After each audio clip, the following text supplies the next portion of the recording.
Greetings, everyone. I am your Godfather host, Immortal Brendel. And today we're actually doing an episode discussion on Resident Evil Code Veronica X. Now, we supposed to do this on, was it the 29th of October? But, shit happened. Renegade got lazy and we had to delay it. No, I didn't. My internet died. Lazy. No. Got lazy.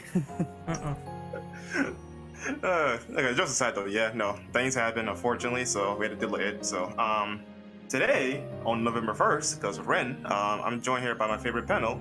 Start with the top, Austin. Introduce yourself. I'm AK Austin. Just call me as Austin, and it's glad to be here again. Been showing up pretty often, at least a couple times a month, so it's been pretty cool. Aaliyah Love. Introduce yourself. Hi, I'm Aaliyah. I'm pretty often here. I don't know how to word things right now. It's been a weird day at work. I've been on the channel for a while. I'm a huge fan of Code Veronica, so I'm really excited we're talking about this version especially, because I am a huge Dreamcast gal, so. Alright. Black Shadow, introduce yourself. Oh, wait, he's not here. Ginge, introduce yourself. I'm Ginge. I've been on the channel on and off for a while, and I'm a big Resident Evil fan, so looking forward to this one. Matthew Rose, I said that right. Introduce yourself. Matthew Rose, just kind of been in and out of this channel for a bit, but huge horror fan game, definitely a huge Resident Evil fan, and I'm just ready to talk about Code Veronica today. Alright. Silver Crystal, introduce yourself. Hello again, guys. It's Silver. Back again. People seem to tolerate me here, so yes, here for more Resident Evil. Nice to be here. Thank you. Alright, and to get things started here, Fuck you, Brandon. Introduce me. Hey, Operative, Gade, how you doing? Introduce yourself. I'm doing fine. How's it going, ladies and gentlemen? Big Resident Evil fan, and of course, let's talk about Code Veronica. I'll leave my opinions on the questions, and there we go. Hey. Alright, to start things off, how did you hear about Resident Evil Code Veronica? What compelled you to pick it up? I'll go last because my story's not amazing, so mine too. Oh, wait, there he is. Shadow. There's Shadow. We have Shadow. What? I'm just teasing. I'm getting a nap in. Okay. So this might be a sleep podcast before we actually start, but I guess someone else can take question one because my answer is not amazing either. Elliot, how about you? Yeah. Well, I didn't know what the Dreamcast was right away. Well, I didn't know what was on the Dreamcast right away. It wasn't until the PS2 port hit like GameCube and stuff. The Dreamcast port, you know what I meant. Dreamcast port hit other stuff. I'm messing up my words. But when Code Veronica hit the PlayStation Store is when I actually played it. It wasn't until years later. I did see it on GameCube and stuff, but at first I thought it was just gonna be another Gaiden because I had played Gaiden. I didn't like a lot of the Resident Evil spin-offs because of that. I instantly just wrote them off. But when I did play it, I was really excited. I'm very happy to play it. And then I went down the little rabbit hole of playing the Dreamcast version and the PlayStation 2 version and the PS3 port, and well, now we're here. All right. Who want to go next? Anyone? Going once? I guess I can go next. Oh, okay. Good. So my story is that my dad had previously owned the PlayStation 2 version of Code Veronica, which I only briefly played because I was like a little kid, and I could barely get past it because it is like probably to this day like in the top 3 hardest RE games, at least in the main/side games. It wasn't until the GameCube era where I got farther, but I was still like really young. It wasn't until I was able to get the 360 re-release version of it which is the one that I usually play now. But it took me probably 15, 16 years to actually finally get a full playthrough of the game and beat it multiple times. And it's by far one of my favorite Resident Evil games of all time. And yeah, that's my story. To be fair, it is very frustrating. And even now, replaying it, I stopped playing it after a minute because I get frustrated. Yeah, it's easy. It's No an good. easy game. Use the knife, you'll be fine. Knife is a god weapon. So, Krista, man, Yeah. go ahead, give your hero story for the game. Yeah, sure thing. Mine is actually possibly going to be mildly amusing. I didn't get around to this one until years and years after it came out. Like probably until my late teens, 18, 19, so well into the PS3's lifespan, if not leaning closer towards the PS4's lifespan. I came into this one late after playing a lot of the others, and it was a very, very simple story, but perhaps not surprising for like a teenager. I was like going through the used game section in one of my local game stores, and I'm like, oh wow, Claire Redfield's on the case. I like Claire Redfield. Claire Redfield is my favorite character, aside Leon. And I'm like, oh wow, a game with Claire as a key protagonist outside of 2 actually exists. Let's do this. Potential for fan service, maybe. Let's go.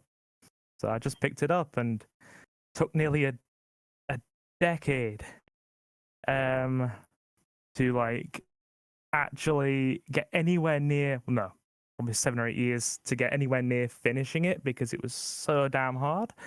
But yeah, love it. Hate it. It's fantastic. We'll get to that in next questions. All right, before we get to the next person, though, our ghostwriter is here, Black Shadow. Sleepyhead, my man. How you doing? I know he's exhausted right now. Yeah, we're okay. I forgot we are in the weird week because us guys just moved our clocks forward an hour, but I forgot that you guys don't do it for another week and a half. I don't think. Yeah, Yeah. like, it's like the end of the Weird month. week where because usually it's like a 5-hour time difference between here and East Coast, but it's 4 hours, and I'd forgotten about that. So, oops. I don't blame on that. Time change is annoying. I hate it. I don't mind the but, time change. It's just annoying that you guys are late with it. Like, hurry the fuck up. Oh, so Yeah, we're yeah, late. you're not What wrong. about you guys being early? Yeah.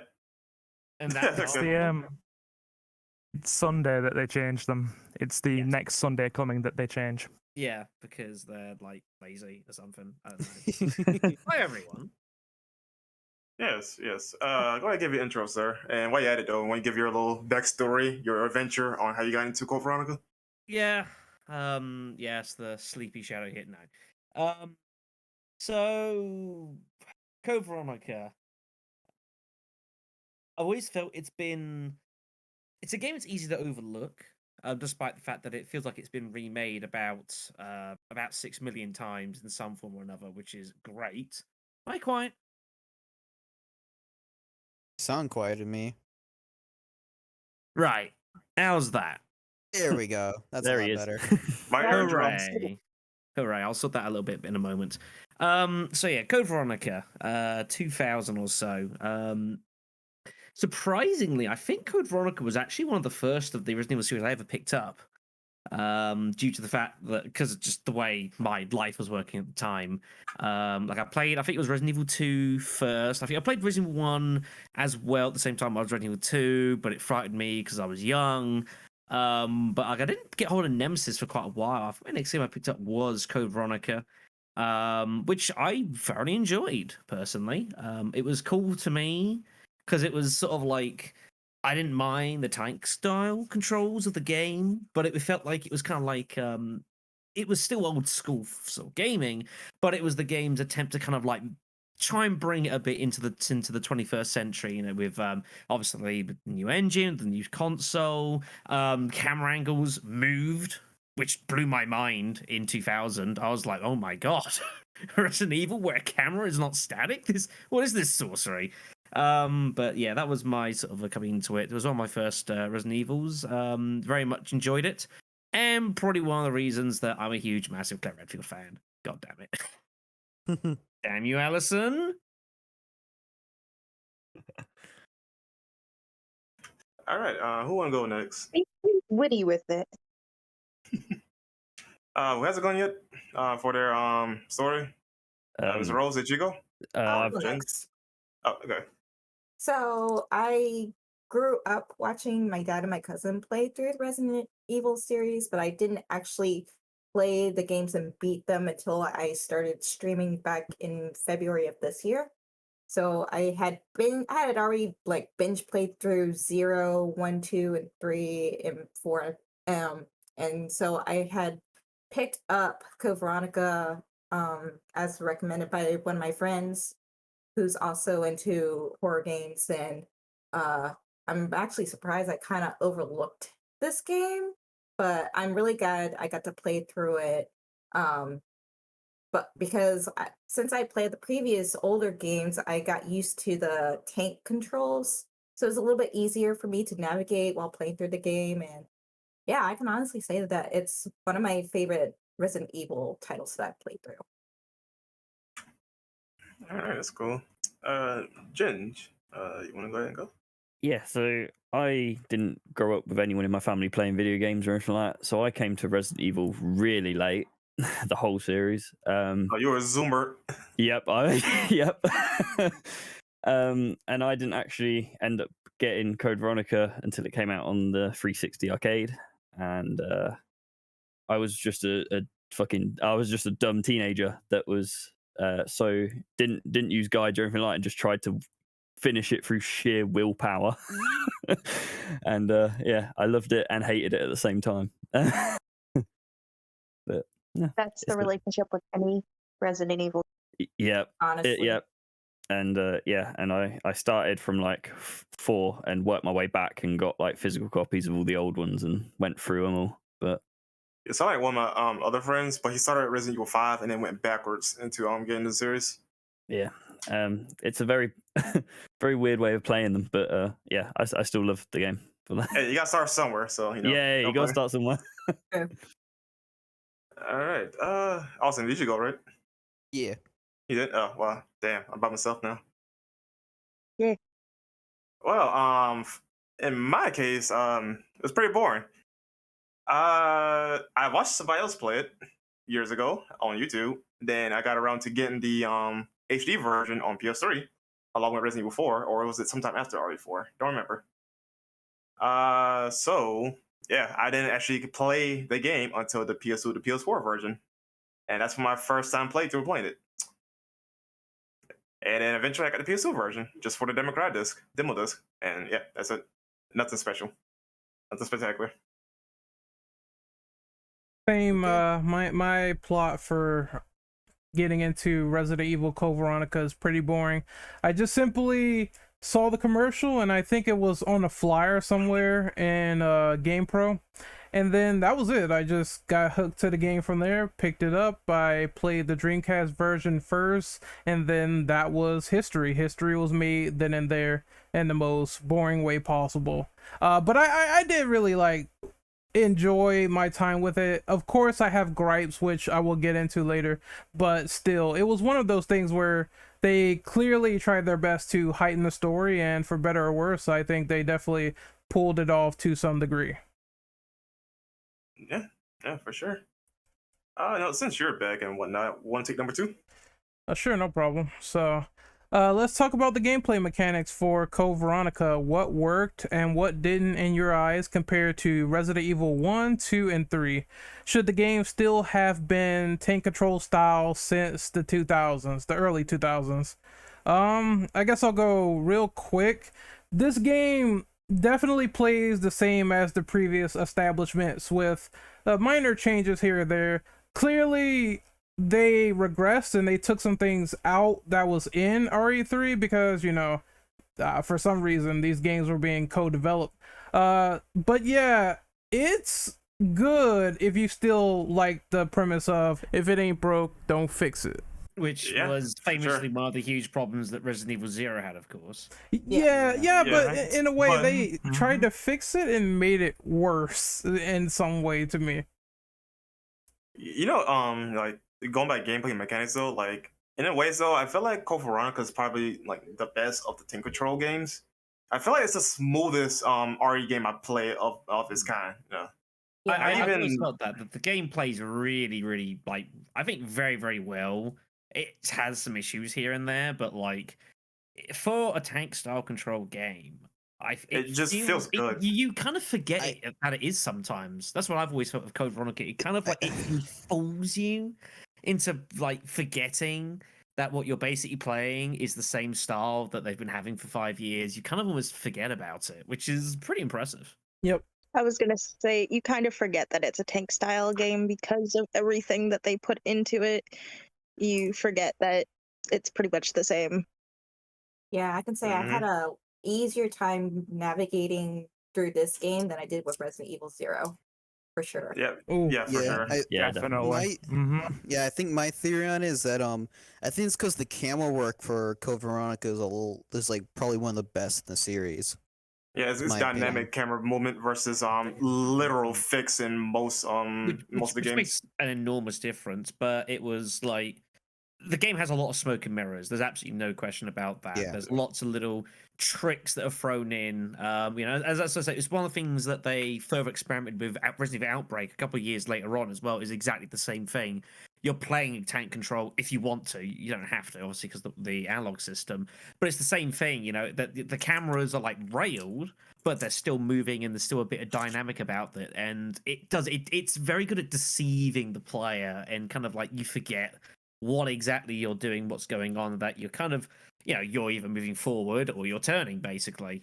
So, and like, I think it's a case of, I'm glad for that, because otherwise these games have aged incredibly poorly, even more than they have done sometimes. So fair play to Capcom. I think they did a good job of that.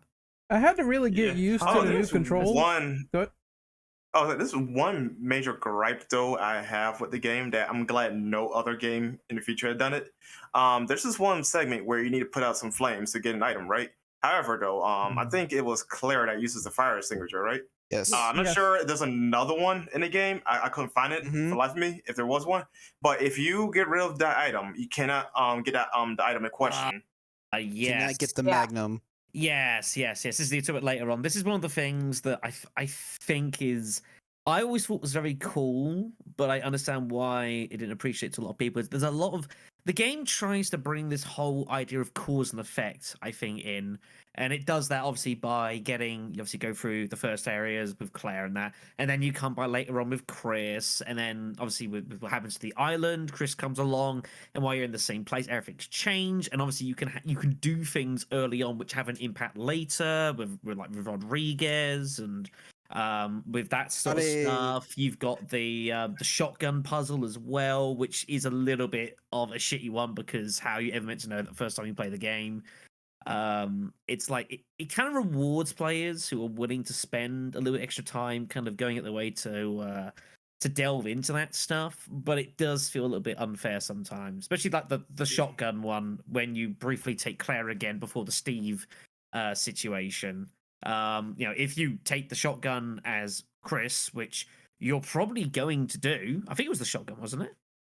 I think it was the shotgun. Or something. You got to give. You got like because Claire, she goes into like the break room before you go to where Steve's being held after the Alexia boss fight. I'm pretty sure it was the shotgun. There's like there's a holster you can put off. So You put it on there, you get a ton of goodies. and you get a ton of good stuff. Yeah. Like it's not necessary to the game, but it is a little bit like It's a reward you get. yeah. The problem is like if your first time you play, you're not really gonna know about that, and you've just gone through potentially a pretty tricky boss fight with Alexia 1 if you're playing CVX, I suppose. But yeah, that's one thing the games again tried to introduce a lot was this sort of cause and effect, like the actions that you take earlier on in the game can have influences later on down the line, which I appreciated the novelty of it, but I can definitely understand why that doesn't See, appeal to though, everyone. I like that idea. In fact, it's been done, literally been done before with Resident Evil 2 with the Zappa system, right? So like, it's not a foreign concept technically, you know. But my problem is that it literally went against the design of like really Resident Evil. You technically speaking, unless the story literally blocks you from getting a certain item because you progress to a certain point, right? You could get anything and everything that's available in said area. Unlike in Resident Evil Code fire Veronica, extinguisher, definitely. yeah. if plus the game would tell you that if you don't need it, by virtue you won't need it anymore when the game gives you the option. So by doing that, and it turns out you're still going to need it anyway, that pretty much betrays the design that was established for up to 3 games plus at that point.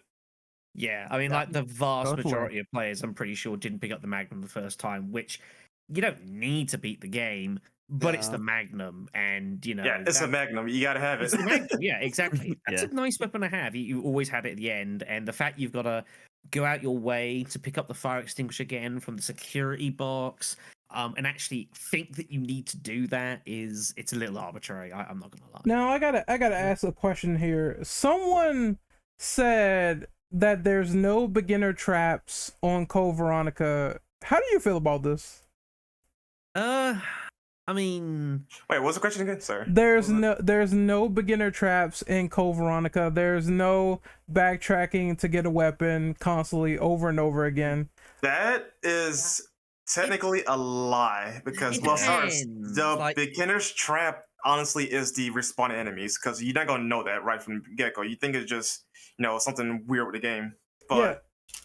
I don't think it has the worst beginner's traps though. But it's there, it's there though. But I think by that point though, if you're a veteran, granted, veteran versus beginner, no, that's a different story though. But you'll be a little bit more self-aware of certain things in the Code Veronica if you played the previous ones. Yeah. yeah. Or I is think- familiar with the brand.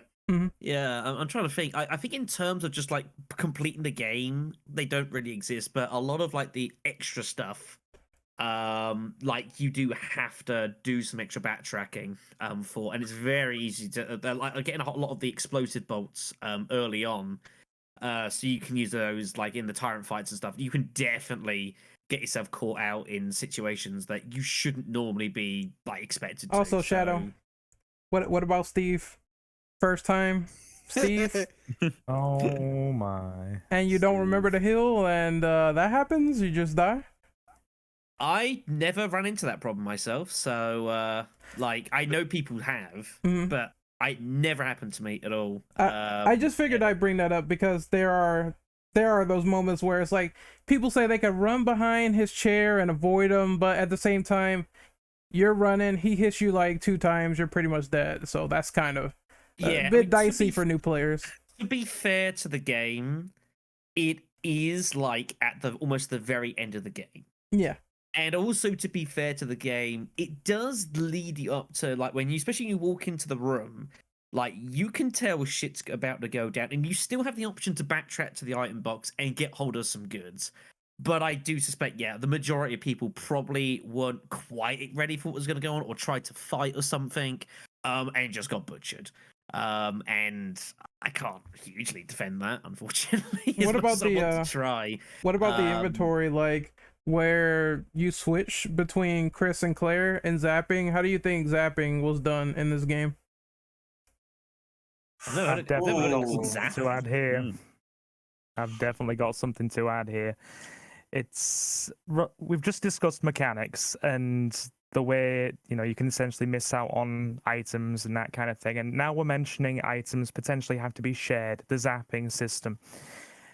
Think about it from the perspective of maybe a less well-versed Resident Evil player or a newbie to the series. This game has a very unforgiving difficulty curve, and essentially, if you're not well-versed, you could end up using a lot of equipment, and you could have to zap over to another character and potentially end up soft-locked because you've really ran short on equipment. And I know people that have actually ended up completely soft-locked and did not have that degree of experience to progress past what they had left with the equipment at their disposal.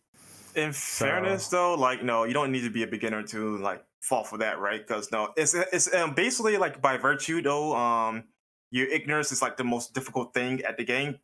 Not by derogatory, you just generally wouldn't know that.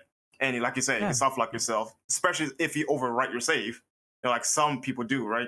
So they just make a new category, so you cannot go back in the old save and remember the information, right? So it can be a difficult game just by that alone. You just certain things that you wouldn't know about, and you can inadvertently screw yourself then. Yeah, Unless you know totally the could. knife is freaking a god tier weapon. Well, yeah, And but the knife is a god tier weapon. But I think it's a bit of a misnomer. I wouldn't call it like a beginner trap. It's more just a first time playthrough trap, which a lot of people are going to fall into. Whether you've like I had played a fair amount of Resident Evil beforehand, and yeah, I fell into that trap as well. Like of the items, especially with the Claire section. Going back to that, I didn't expect that at all, and I had like barely enough health to get through that section. It was pretty rough, so I can definitely see why some people would be aggrieved at that. But to me, I think it's like an outlier. I don't think there's really anything else that I'd say is highly egregious. As far as like tricking the player and not being able to prepare properly, it feels pretty unfair, and you're gonna remember it pretty unfavorably. But I don't think it's as bad as I think it's made out to be sometimes, though it is kind of cruel. Yeah, I think it's more like a case by case versus like a whole package. It wasn't the best. I like the idea, but it's thrown at you kind of unexpectedly. There's no way to really prepare for it. Like if you have the full knowledge, then it's fine. But if you don't, like pretty much anyone would do the first time round, and you're kind of already struggling for health a little bit. Yeah, that's not particularly pleasant. But the game does give you enough supplies, even if you've got virtually nothing, to just about scrape through that area. As long as you're careful. So it's not like you're not being set up to completely fail. I think I remember before I got into that part, there was like a section where you could pick up a bunch of herbs, and like knowing me, but if a game gives you a lot of like ammo or herbs, then you know there's something bad's gonna happen, and that you should probably save that for when that bad thing happens. That's a fair point too. Yeah. It's Yeah, not bad. definitely. It's not bad, but it's not good. Like when we go back to like the exchange between Chris and Claire, someone mentioned that RE2 did it like worse, or it did it like comparatively equal. And I would say that in RE2, when you leave like items behind for the character, it's more of a pick and choose thing. What do you want the most? Do you want to take everything for Leon, leave Claire nothing, or do you want to leave this and reserve this side pack for Claire, or this like submachine gun for Claire? It's not that difficult, as opposed to literally saying, hey, for the second half of the game we're gonna switch the character, but all your previous stuff and all your previous things are stuck with the previous character, so you have to wait until you rescue them, and then you have like one more chance to get it all back, and then that's it. I think, yeah, because RE2 doesn't soft lock you. Yeah. So, like, that's a big No, difference. it doesn't. it doesn't do that, so that's why I can't say it's the worst thing in the world because I can't handle it, but it's not the best because RE2 did it better in my opinion. Yeah, well, I mean, RE2 kind of like it passively tells you that you might want to leave some stuff in that specific place because it's like it's designed so different to everything else. And ultimately, when you're saving your game, it tells you you're playing Leon A, Claire A. So there's clearly more than just A's. So the indication would be that, you know, maybe when you're done with this, you're going to end up doing like the other side of things, and they're still in the building. That much is made obviously clear. So it's not in your face. That's fine. But I think RE2 passively does just about enough, I think, to clue in people that are paying attention to say, you maybe don't want to take everything. And again, it's not like if you take both items in the A run, you're not screwing the person over. In the B run, No. you're not like destroying your game there. It just means that you don't have like the side pack, for example. That's a shame, you know. You gotta make do with a little bit less inventory space. It's not a big deal. If it's your first playthrough, you're probably gonna want to have the item pack on the first run, anyways, because you don't know what to expect. So Yeah, they try Specifically to. because Leon. Yeah, specifically. they try to give like the characters their own stuff. So if you miss something, then you always have like some backup, which makes it not bad. But like I said, it's not good in the sense that first time players will not know that's coming immediately. Like especially when they get poisoned too, because I didn't know what was going on until Claire actually collapsed, and I was like, oh, okay, she's poisoned now, so I gotta go and save her and do that whole side quest. Yeah, no, which I think still kind of cool. I kind of realized in the boss fight, I was like, and I realized what was going on. I was like, oh, okay, that's pretty cute. And I kind of gathered that when you get saved, that was still going to be a problem that needed resolving. So that wasn't too bad for me. But by that point, I'd played Resident Evil, so I was kind of wise to what the tricks were coming. So, which not everyone is. Yeah. So it's all I feel just like subjective. Go ahead.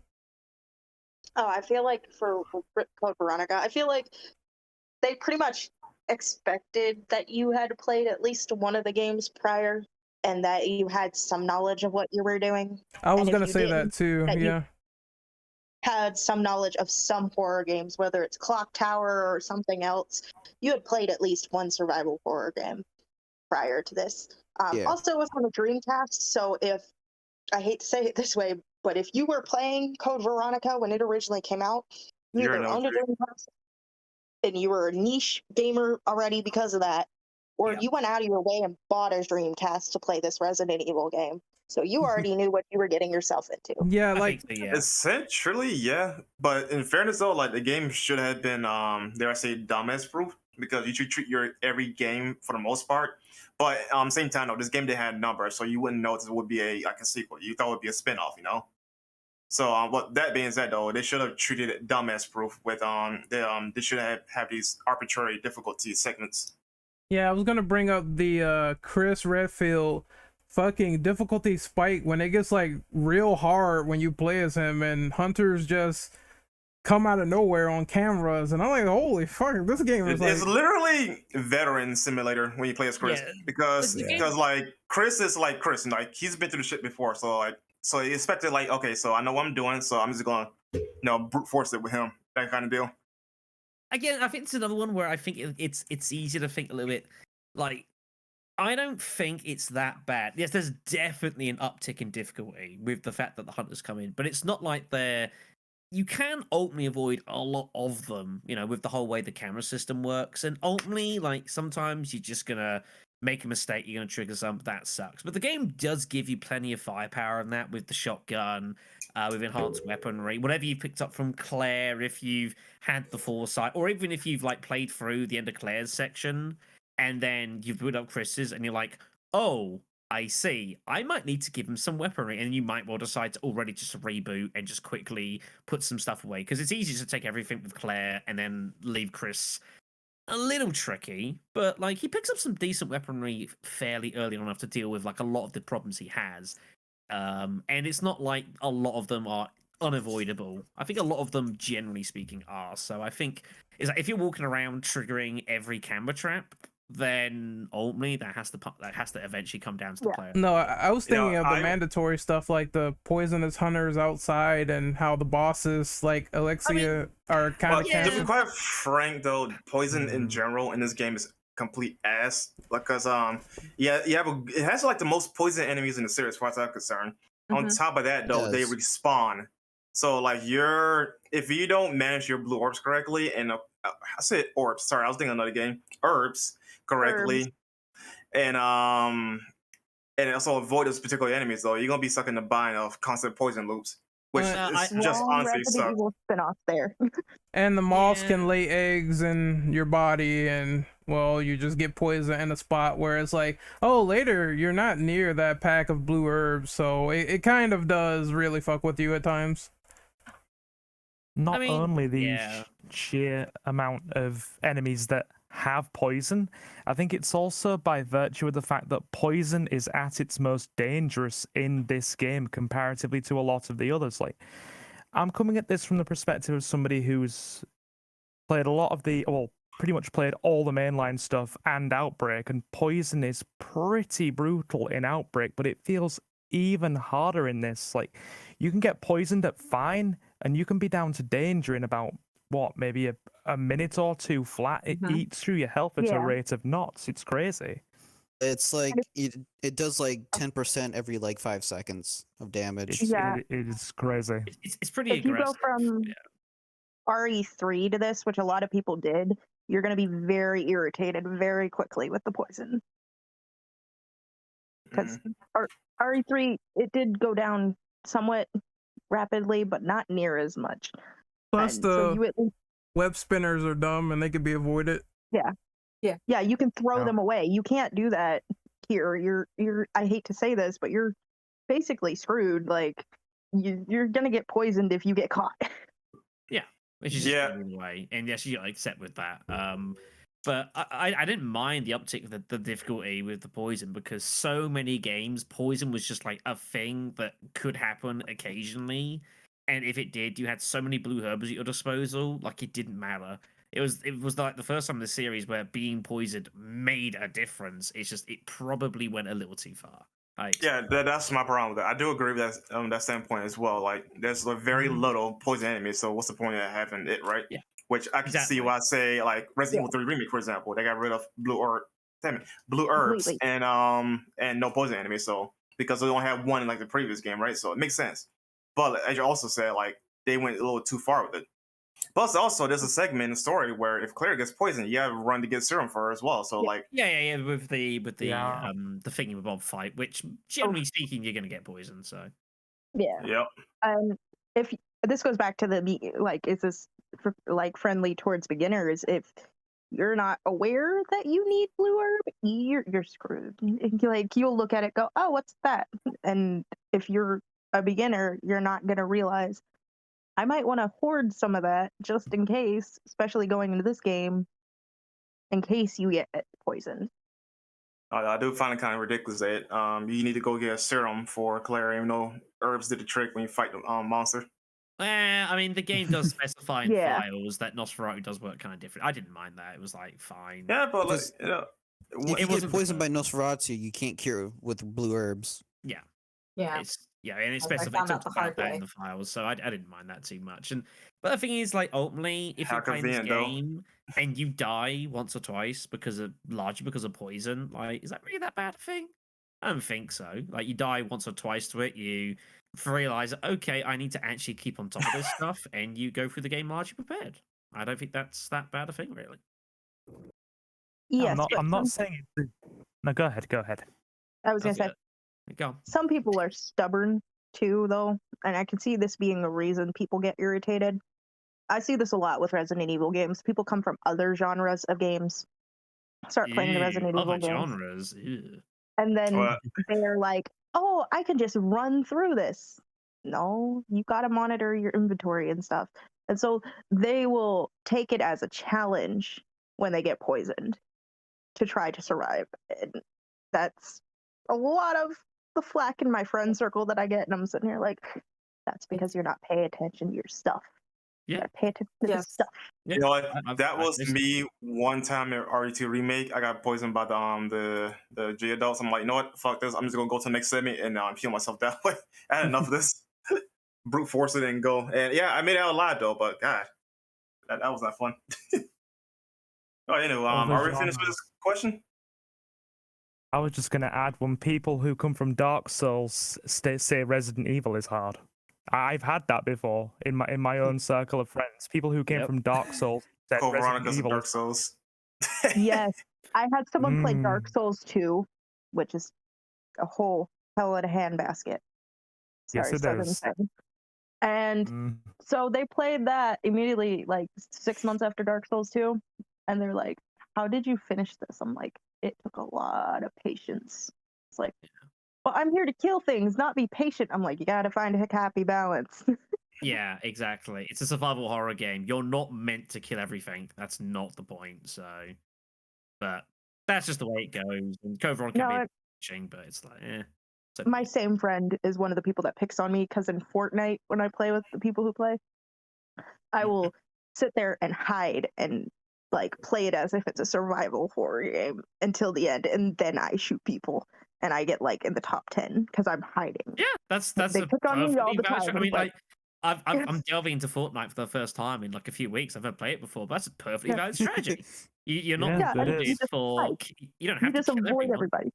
Yeah. Yeah, just avoid everyone until the end, and then you shoot somebody with a pumpkin launcher. You're Yeah, good. you pick out some people here and there, keep yourself out of trouble, get down to like a dozen people, and then it's off to the races, basically. Yeah, I basically hide. Oh no, I hide till like the last 5, and then I come out of the bush and I'm like I will sit in a bush and avoid people. Like if I see people shooting at each other, I'm not gonna shoot either one of them unless I absolutely have to. Unless they start shooting at me, I'm leaving them alone. Because the goal of Fortnite is to like make it to the end. It's not to kill everything. Oh, it's not a Fortnite podcast, although Resident Evil's in it, so but irrelevant. Yeah. I was Let's just go. using it for reference because it's kind of similar. Like you're not supposed to go in there balls out and kill everything. Wait No, a there are minute. some RE games you can sort of get away with that. Code Veronica is not one of those games. You cannot do that. No, You no. can't do that, and you will quickly learn. To be fair, way before that point, if you try and kill everything early on, you'll realize, holy shit, I got no ammo. I got to ease up on this. Or learn to be a god with the knife, and it's a good knife to use, but you're still going to take damage. So. Well, since we're talking about going balls out, let's talk about the weapon selection now. Yes. Yeah. Yes. Mm-hmm. So, how do you guys feel about it? To I be think quite it's- honest, It's actually quite vast if you think about it. this is like second to Resident Evil 3. Or actually, I think it has more weapons than Resident Evil 3 though, but it doesn't have the same Does. versatility because it there's a lot does. of clone weapons technically. But the firepower is really strong in this game.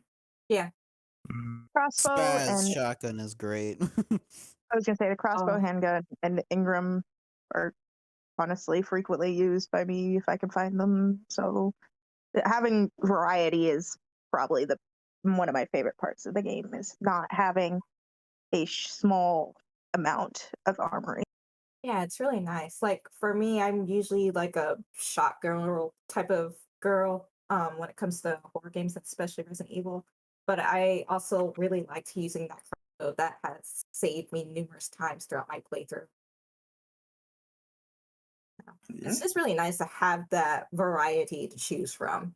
I kind of like how. I think Go one of Code Veronica's like most underrated parts of it is the weaponry. Because again, it's not like you're using a handgun, then you're just using this handgun. It's like all general clothes. There is a lot of varied weapons, you know, from one-handed, two-handed.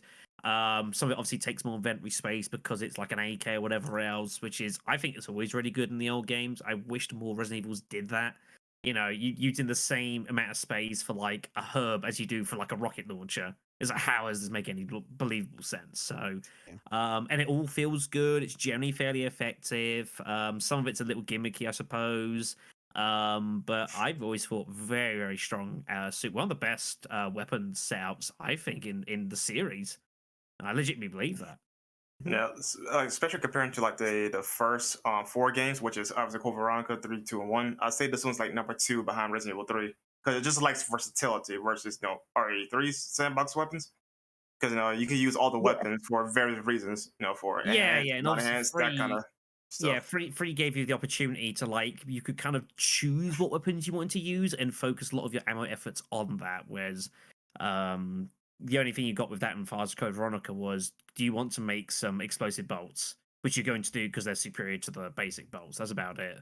But I think if you take Resident Evil 3 out of the way in the old hammer creation system, I think out of the rest, Code Veronica is, I think, probably the strongest.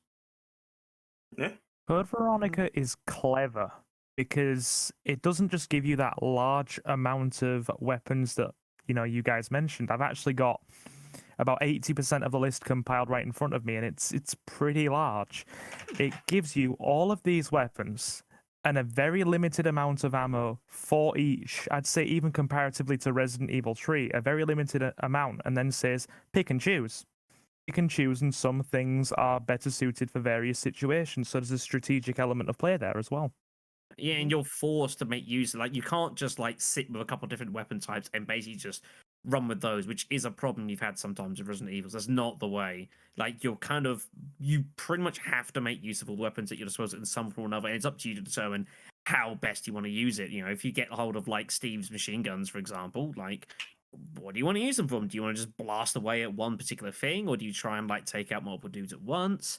The AK as well is one that's a very tricky one to know. Do you just keep it for bosses, or do you use it to like get through some of the rank and file pretty easily and just rely on other weapons? Like, it's you don't get a lot of Resident Evil games, I think, that give you that many situations and that many decisions to make, and that can only be a good thing, I reckon.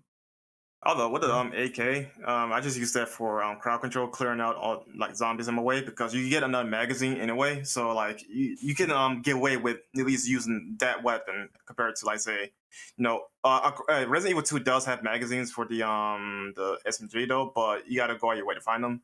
Yes, I think so. But like at least you had the option, like it's more relatively available to get a magazine for the assault rifle than SMG in 2.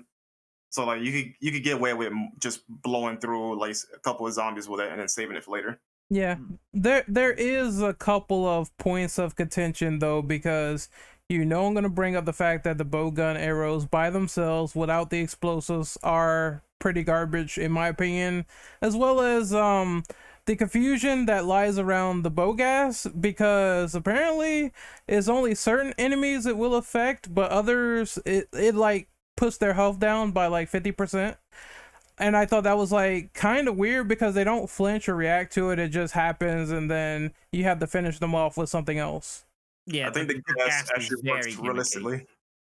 The gas is mostly used for the tyrant in the plane section. Yeah, but you're not going to That's know correct. that first time is the thing. yeah, you're not gonna know that first time. It's kind of the game kind of sets you up, it gives you it before the tyrant stuff, so it's kind of like giving you like the nudge and shows like, hey, this might be a good idea.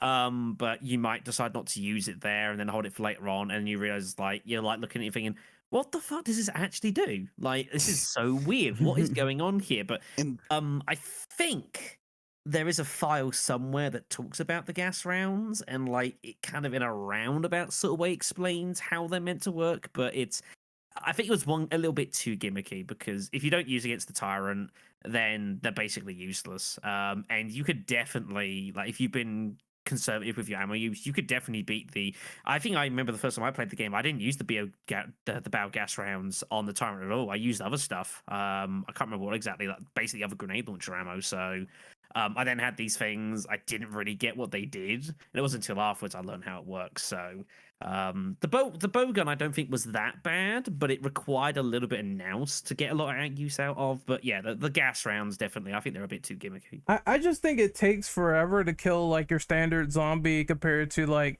everything else that you could use. Like, if you want something to be more effective, you could use the MP100s, or you could use either the Glock, or anything else seems like a lot more effective. The sniper rifle is, I don't mind it, but get used to having just 7 bullets only, because once you waste them, that's it. You're not getting any more. And it's like, it's one of those weapons where it's like it's throwaway. Once you use it enough, it's done. Yeah. And you're supposed to use it on a boss fight anyway. It's basically, it's a weapon that sets you up to find ammo to make explosive rounds, which is what you actually have the bowgun for. Like the basic bolts, yeah, they don't really do a lot, but it's a weapon that you can use in easier areas to kind of, especially against zombies, and just kind of clear them away. And like, it's a bit weird, but it's not a great weapon. I'm definitely not going to say any different, but the point is, it kind of has to be not very good, because the whole idea of having the bowgun bolts is to get the explosive bolts. That's the whole reason it exists. I got a question though in this regard. Then, which is better / worse between the bowgun and 2 and this one? It's not the explosive bolts, of course, because that's an obvious answer. Well, but basically as bolts. I've been better. asked a few times. 2 is better. 2 is It better. depends. 2 is better. Depends how brave you are.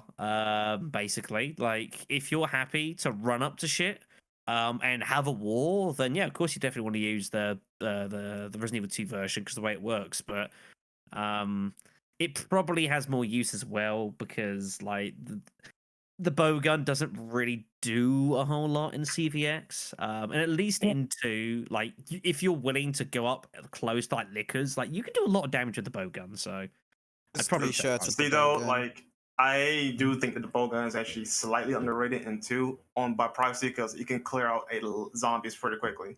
Because zombies are going to be the most common enemy in the game, right? So, that's the best way to save up on grenade ammo and handgun if you need to, right? People only it throw is shade on it because Leon's loadout is superior. That's the only reason. I mean, Yeah, it is it's much more superior though, standard. but you gotta people gotta give it more credit though, because I get Leon's loadout is better though, but Clara does have the more variety of loadout, at least for the grenade launcher. It's much more gimmicky, and you have to learn how the gimmicks work, and you have to adjust your play style to that.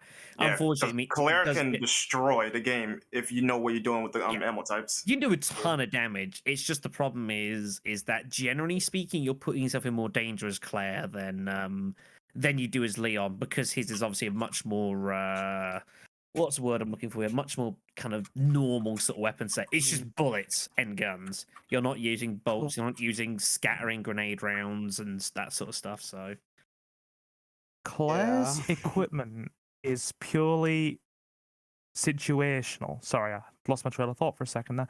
Yeah, Claire's equipment is purely situational, whereas Leon's equipment is basically point shotgun at thing or point magnum at thing and pull trigger and it will die. Essentially, That's go boom. pretty much Leon's equipment. Basically, or point custom shotgun at thing and watch it disintegrate into a million pieces. I know that's your favorite shotgun shot. You named it in Parasite Eve. Yeah, it is an amazing thing. The custom M1100, one of my favorite guns in Resident Evil ever. I really like the Linking enhanced the- Magnum. It's such a go freaking ahead. beast. Yeah, it's good times. But we are degenerating way away from where we were here. Yeah. So that is a thing. But Guns. yeah, I mean, to be fair though, the whole upgrade stuff, as been mentioned, the whole upgrade stuff does exist in Code Veronica with Chris's Glock, which you can improve, which is like, again, you don't need to. And to be fair, you have to go kind of out your way to actually upgrade it. To be fair, like, I'm pretty In sure. fairness, that's like most games anyway. Yeah. So Yeah, I'm pretty sure the Yeah. first time I played, I never actually got the Glock upgraded. Like, I realized that I could, but I never really got into the situation where I could go down there and sort it out because you have to unlock it with Claire, and then come with Chris later on to actually upgrade the gun. And I think for whatever some reason, like I think I went down there with Claire and I just forgot to unlock the thing. Or I came across it was a lot, and I just forgot to come back down the lockpick. And then I played as Chris. I was like, "Oh right, he upgrades his handgun." I'm like, shit. But it's not a big deal. It's helpful, but it's not like it doesn't kill your game because you didn't upgrade. Isn't it that Well- Claire gets the burst handgun though? Yes. the Yeah. 90, 93. Yeah, you can upgrade. So we just think about that one. Yeah, she gets the Raffica, or whatever the hell it's called in this game. There's some weird names. For some Yeah, it's It is M93R. M93R, yeah, Yeah, the Replica. which is cool, and it's fine. It's a bit of an ammo sink, but It's that's, bit of ammo sync, but there's a glitch where you can actually fire all the rounds in like 3 seconds. yes, I'm aware of that. Code Veronica definitely had its share of bugs over the course of time, which have been I'm fine with eliminated. Thankfully, I think a lot of them have been eliminated over the course of time. And if you play some of the HD remakes now, they're relatively bug-free. I mean, honestly, the best glitch is gone, and I'm upset about that. Yeah. So Yeah. Like, it's so funny that the Capcom actually had a discussion with the HD remaster about the knife's glitch. Like, okay, so the knife can insta-kill zombies pretty much with one swipe. How do we fix this? They're like, just keep it. yeah, it's not a big deal. They People just, want they to should just knife keep it. it. Like, it's still a high risk, high reward type of situation. Yeah, So you're just not keep it. guaranteed to, like, I did my knife run. Like, just because you win the knife doesn't mean you're unbeatable. Far from it. You Mhm. still got to use it intelligently and cleverly. And God forbid if you still want to try and use it against some bosses. That tyrant goodness. fight. I've seen people do that, and it's so pitiful. Yeah, I mean, it's a weird one because I've done quite a few knife runs now. I reckon, like, boss wise, Code Veronica I think has some of the hardest bosses I think out of the series to try and knife, which is ironic because you're using one of the best knives in the game. It's just because a lot of them are like really awkward for trying to fight you. The tyrant fight before the plane is basically dumb luck. The tyrant fight in the plane, you've got to basically confuse his AI. The Alexia 1 boss fight, I mean, She can insta kill you, so you gotta be careful for her. yeah, she The can thing kill is with you. Just trying to Alexia, knife though- boss that is ridiculous. It's very, very tricky. Like a lot of the rank and file, you can with a bit of patience and you want to put some time in, isn't too bad, and you just run past loads of hunters and that sort of thing. But boss is very, very challenging. Like, just it's the- Irony of what's up? I'll say the funny thing about Alexia though, I on my first knife run, I beat her one cycle. If you just move with Chris, you move slightly up one step, and you just keep swiping at just normal range. You'll get her in 5 swipes, and she's done. It's one of the easiest knifeable bosses in Resident Evil history. But you're not going to know that, so Yeah, but still, Not like fast I just tried it because I knew the knife was just gonna stun her every hit. I was like, wow, because Chris's knife animation is so much better than Claire's because he Yeah. slightly advances. yeah. On the He's a better knifer, and I'm pretty sure I commented that in my run as well. Yeah, so- you did. His is more consistent, and you're less likely to hit walls with Chris. Yeah. which is always good. Anyways, but yeah, on the whole, yeah, I think weapon selection pretty solid, pretty solid. We can finally There's move one on last thing to add about Go the on. knife as well before we move on. Go. Because I mean, we have established that it is pretty much the best knife in the series.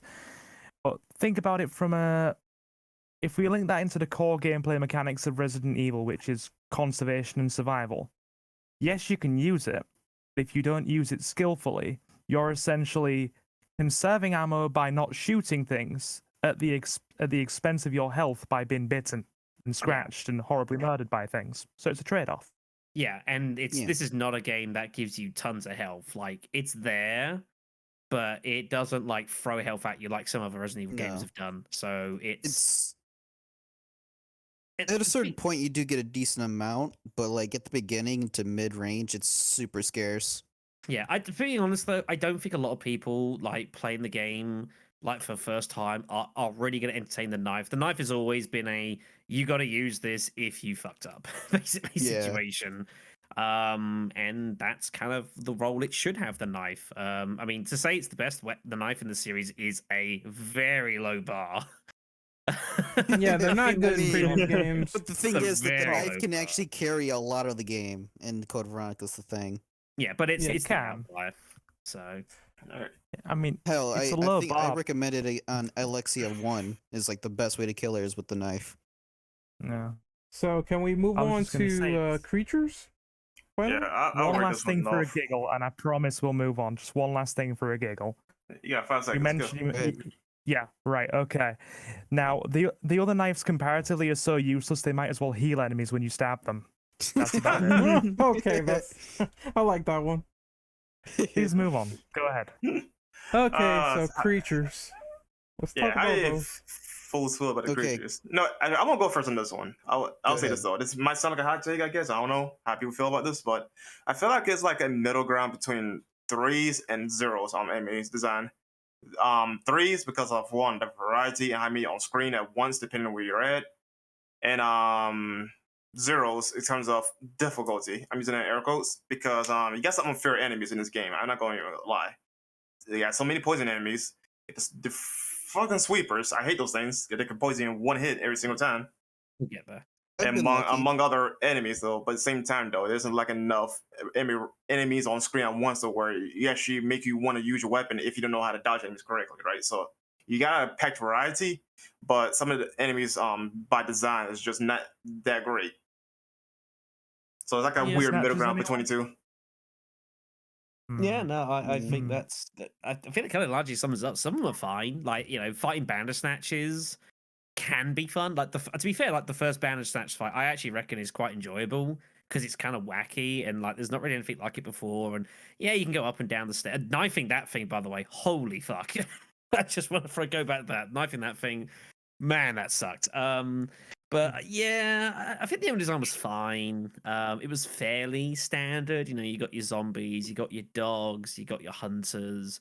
You got some kind of gimmicky stuff. The Bandersnatches, yes. Some of the boss. I actually reckon the bosses weren't too bad on the whole. I think they were generally pretty fun and some of the better parts of the game. But general enemy the boss- design is like, Yeah, I agree. Yeah, the bosses though, I do think it's a step down from the at least like 2 and 3 in particular.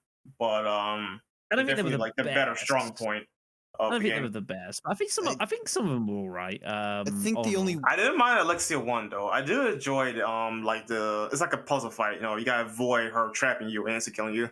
Yeah, that's why I say the knife yeah. is the best weapon against her because she can't do it. But yeah, I mean, there's that. I actually reckon the I forget what it's called now, but the fight, obviously, when you start off with Chris, I actually reckon that's actually not a bad little fight either. The personally. Gravedigger's what? cousin. Yeah, whatever it's called, I reckon it's not too Gulp bad. Yeah, the globe worm, I think it's called. Yeah, That's the it's one. called a gulp form. Yeah. That's the one. But you know, but a lot of it's kind of like the problem is it's like what the fifth game in the series. There's only so much originality you can really throw into it, and as such, you're kind of going to end up going over old ground a bit. Obviously, with the tyrants, with your hunters, and obviously you could say, well, they at least put in sweepers. That's different. In fairness, Hey! though, you could say that Alexia was probably original for a time, though, because no other enemy could literally chuck her blood and lit on fire. Like that's Yeah, unprecedented. at the time. Alexia was pretty fucking out there, but it was a Yeah. cool fight. It was like as Yeah. far as just even if like mechanics wise was fine, but I mean if you just take the pure spectacle of what you're seeing, like I mean it's pretty outrageous, isn't it? I mean she's using herself as a weapon. That's pretty cool shit. Mm-hmm. I mean, it fits because tonally that game gets really campy at points, doesn't it? Like really campy and comedic. The It voice does at acting points. doesn't help. I it. mean, yeah, we'll talk about that later, of course. Alfred's Yeah. laugh. Yeah. Alexia.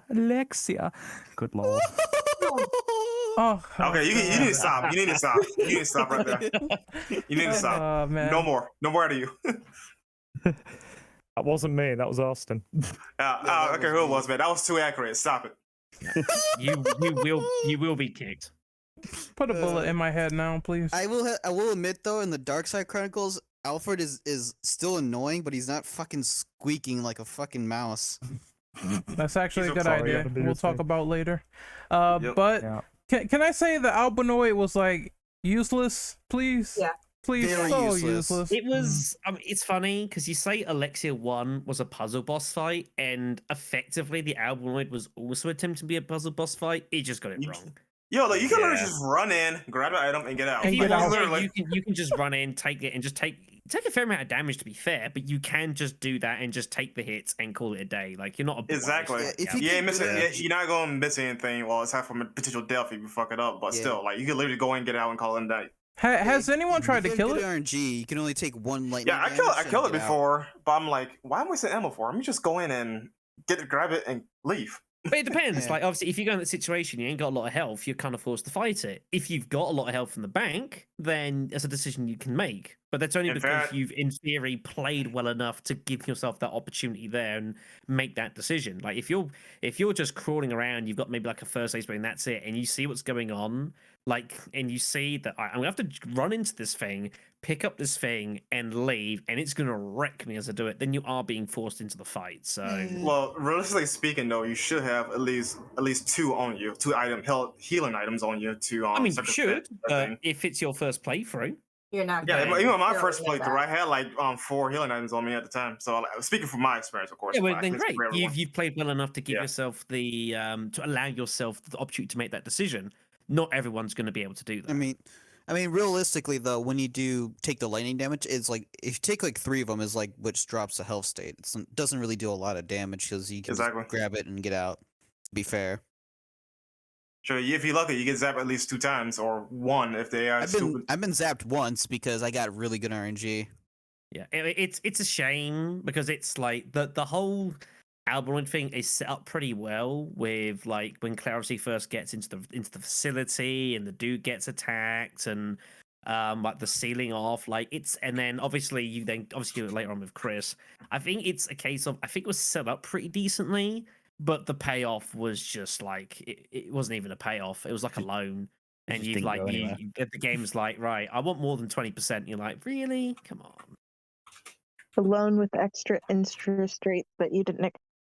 Yeah, exactly. It's like the game saying you didn't read the fine print. Now you're gonna pay, and I'm like, I don't care. I'll just walk in and just grab it and go. Like, who gives a fuck? It's just like it's a shame. It's a real shame. I think it should have been something that you probably had to fight. Maybe if they'd set up in a way so like you fight it, so you stun it, and then you run in to grab the thing and then leave. Even that's like better. And that's taken me what 5 seconds to think of.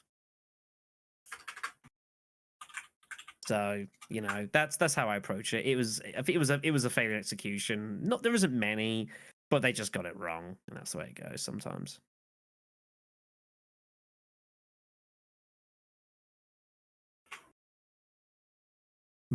Shit, sorry. Anything else? Going once, going twice. Yeah, no, I think that's pretty much it. You know, they're fairly solid. The zombies get a bit repetitive, I guess. That isn't the greatest variety, but I think what's there is fine. Yeah. Yeah. One In any case, thing- Shadow. Sweepers are highly Sorry. overrated, by the way. Just go throw it in there as well. Yeah. I was just going to say one thing to tack on. I think, I mean, 80% of the enemies you do see outside of bosses are your standard fare. But I think I have to agree that with what was said earlier, it's because by proxy, you'd had the same kind of game design, your stereotypical Resident Evil survival horror for about 4 or 5 entries. I mean, we were only about 1 game away from them completely overhauling the entire way things worked with 4. So there are limitations to what else you can add in. Yeah, and it's still only Yeah. 2000. There's only so much you can do. You can't get too fancy with your enemy design. because there's only so much shit you can program your things to do. So To be quite honest though, Yeah. like I would like to see some form of prototype out there of Resident Evil 4 and fixed cams and tank controls and whatnot with the systems in place with the popping heads of the parasites and whatnot. I'd like to see how at least that would function in that side of the game. I mean, like I'd it wouldn't. be interested. You'd have to completely redesign everything, like because Yeah, exactly. you Keep don't have in the level of style of accuracy unless say you're so, keep going in- to walk around in third person and aim in first person, which of course is something that you could do in Code Veronica with the battle mode. Wasn't very good, but it was a Yeah. thing you could do. So yeah, you wouldn't be able to run it properly at all. You'd have to completely No, design well, it. here's the thing. My stance was like, no, just programming how you would with the other games, like the other fixed cam games, right? But of course, dial it down that back to like a 5, whatever, right? But still keep the implementations of like the parasites coming out of people's head, and still gotta shoot them. I'd like to see Yeah. how at least logistically how that would come out. Yeah, I mean, I suppose you could, but the problem is then it's like, I don't know. It's because the fact the problem is when it's a tank style game, you ultimately have a lot less control of the world that's around you. With something like Resident Evil 4, right, it's still technically tank controls, but you feel a lot more like you have a lot more effect on what's immediately going on around you. You can steer a lot more effectively because you can see what you're doing. You got a lot more spatial awareness, and obviously you can ultimately aim to shoot at particular parts if you want to. So that's why you could get away with it in Resident Evil 4, and you could do that stuff because the game allowed you to have like your own personal control of what was going on. You implement that into a tank style game, it's just kind of you're risking it just turning into a chore of just going around and thinking, right, is this enemy gonna parasite? Oh no, good, that's fine. We can go to it. Is this gonna enemy parasite? Okay, then let's dump another 10 rounds into him, and that's kind of where you get to. And this is one of the problems that I think Resident Evil 0, I think felt like it had this problem sometimes. So, or was it 0? There was another game that had that issue sometimes. It might be an Outbreak. I can't remember. But yeah. Outbreak did have issues with that, yeah. Yeah, It did. Outbreak You're did. right. So, and again, ultimately, it's still a tank style sort of control game. And even if you've played that game for like thousands of hours, like I have, it's still a problem because you don't have as much influence, like sharp influence, like being able to do something immediately on the spot, just because the way the game's set up. So everyone's in agreement on team fuck respawning enemies and moths, right? Yes. Yes. I mean, Fuck the moths is- in particular. It's Yeah, not great. especially those. I The moths don't I don't like them at all because they lay eggs into you, they come back, gotta keep shooting them. They have the little poison spray, which sucks. But honestly, one of the enemies I really didn't have that much of a problem with was the worm enemy. I thought it was pretty easy once I got like the Uzis, and I just killed them on the spot. Yeah. If you get the extra weapon need for Chris, like it's not a bad boss fight. But again, it's having the forbearance to have gone back and saved Rodriguez, which Rodriguez. not or whatever his name was. It Rodriguez? No, Rodrigo. Rodrigo. My Yeah. apologies. I'm thinking That's Shades new. from Outbreak. Yes. Also an epic character. And again, it's like it's that whole cause and effect Vin talked about earlier. If you're willing to go back and give him the stuff, which you're not obliged to do, then the game rewards you later on for that little extra bit of work. You get obviously the cutscene straight away. You feel a bit better about your life. You'll sleep a bit easier the following evening. And then when you come into playing with Chris and you're possibly being ambushed by the fact that you don't have any weaponry, where it's like, oh hey, I know who you are. Would you like to have some really awesome shit? I'm like, yes, please. Mm-hmm. So We Alright, mentioned respawning. Oh, sorry. Go ahead. No, okay. I'm about to say we'll move on to the next question though, but you're about to make a statement there. Go ahead. And just respawning enemies were mentioned. I particularly had issue with respawning enemies in this game, especially in my current replay for this podcast. Game has a habit of dumping a fuck ton of enemies in very narrow spaces, which are very, very hard to avoid. It's a Yes. problem. Yeah. Honestly, I have an issue just respawning poison enemies though. I could live with the freaking zombies though, because if you actually know how to juke them, you could be fine at least. No, relatively fine, but no, fuck the mouse. Like, seriously, Yeah. why respawning poison enemies of all things? Especially since when the blue herbs are very limited. Blue orbs. Yeah, Again, wrong Resident Evil game. And you know what's funny though? In that podcast involving that series, I always say herb, referencing orbs. Never fails. Yeah. I was gonna say I definitely agree with that. The game, especially that part you just mentioned, so is almost like Capcom. Everybody at Capcom got high and went, you know what? Let's just kill our player base. Mm. Taking no To be honest, damage. it does- Taking no damage in the ant room. Ugh. I know it's a certain way you can do it, but I know people cringe when they get to that part. And Yeah. my experience with the respawning enemies, I never really had a problem. I like on most of my replay throughs, I never get poisoned because there's just a pathing I always used to take that always works. I just shoot them Get now. Fuck sweepers. them. I'm tired of Yeah, moss and yeah. sweepers. Have at them, kids. Fuck them kids. Even with the Ho. even with the moth, if you mash hard enough when the egg hatches, you can get it off before it poisons you. So No, I never knew that. Interesting. Yeah, you I didn't can. know that. No. Yeah, that's the thing. You gotta be quick. you mash it. Like if you get an egg on you, or if you get a moth on you, you mash super fast. I always expect it. You get the moth off you before it even lays an egg. The only thing that really poisons you is their mist, but if you're quick enough, you can get past with just them grabbing onto you. That's it. Well, we're gonna spend a long time on question Yeah. 5. Exactly. Oh shit. No, Shadow. Read off question 5. Yeah, so Code Veronica X puts a definitely a bigger emphasis on the story with the introduction of the Ashfords and the surprise return of Mr. Albert Wesker. How do people feel about the two narrative beats? I think this is one of the things I find fascinating about this game is that it has a much larger legacy to the series that I think people recognize, especially with the Wesker stuff. Like the Ashfords, you could TLDR it and say they're fucked up and wacky, and it's like it's gimmicky to fight them, but it's like fun for a game. Honestly, I think Alexia has a bigger part in the narrative as well, given that she's the one that Alexia created does. t-veronica virus. So I think she's also a very important figure to at least point out. if you like delve into a lot of the lore of the series and like if it went to jump down that rabbit hole, first of all, good luck to you. And second of all, like she actually had like what she was messing around with and the concept she was playing around with, like, it's pretty important stuff for the sake of Resident Evil. But it's hard not to look at Albert Wesker's return, a bit out of nowhere, of course, because we all assumed he was dead, because he was, until Capcom thought, oh wait, maybe he shouldn't be dead. And like, well, maybe we should change this.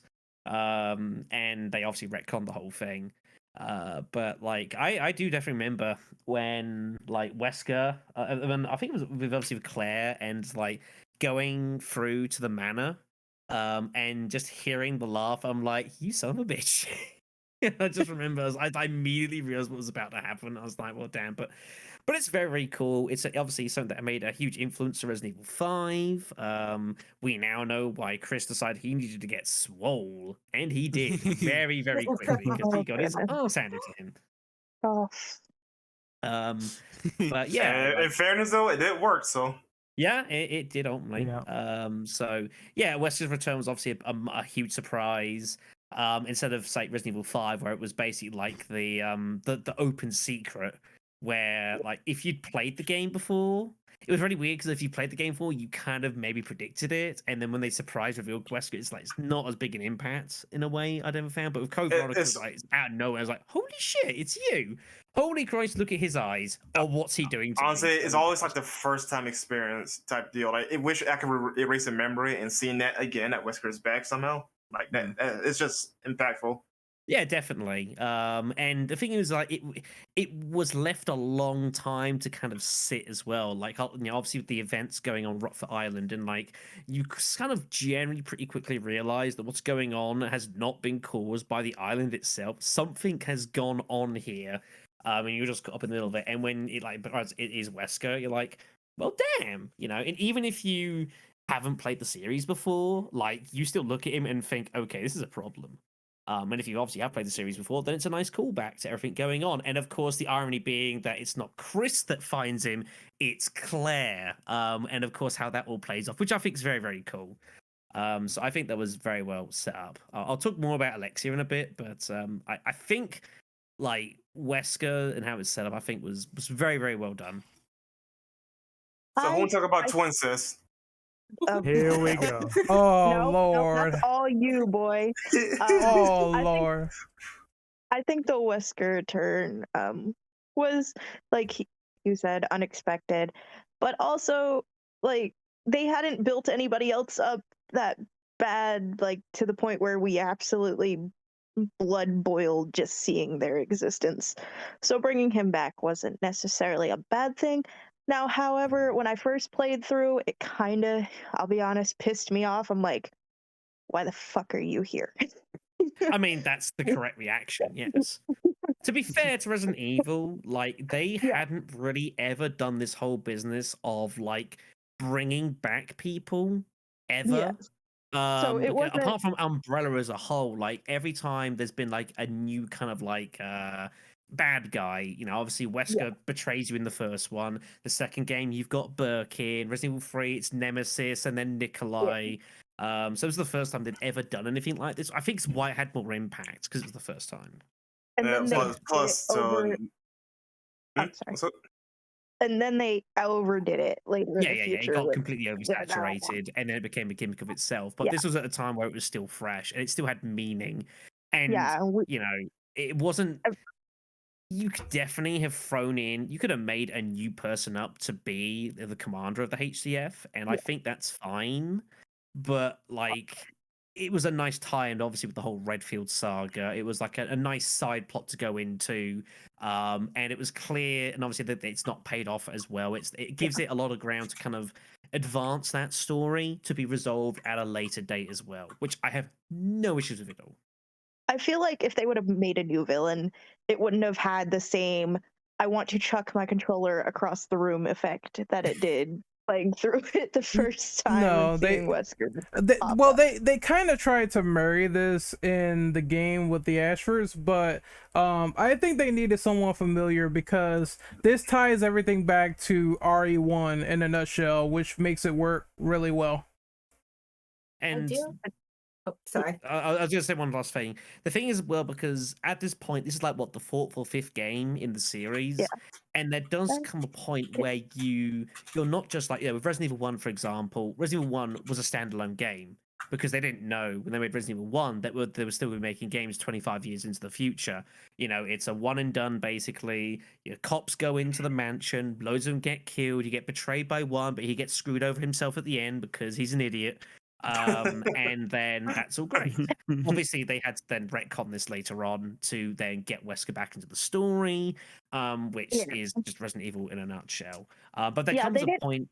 There comes a point where you have to start tying back into the history as a series goes on. You can't just keep making standalone games unless you're Final Fantasy, and that's the exception to the rule. So, can we ties together?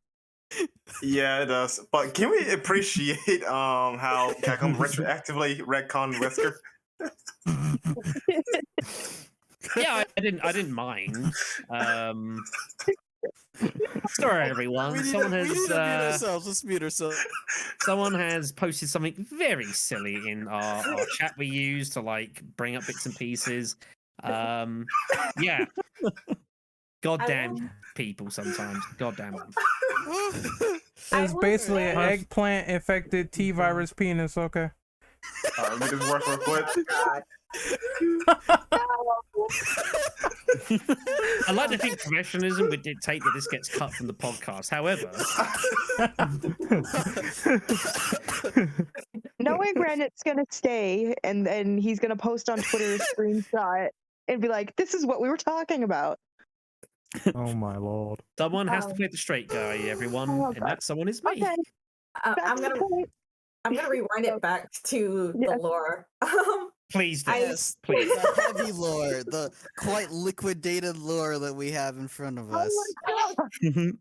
I will say that, like, I do like the fact that they do bring in the lore for this war game in that they bring back, well, not necessarily bring back, but introduce one of the other founding members of Umbrella through the Ashford family.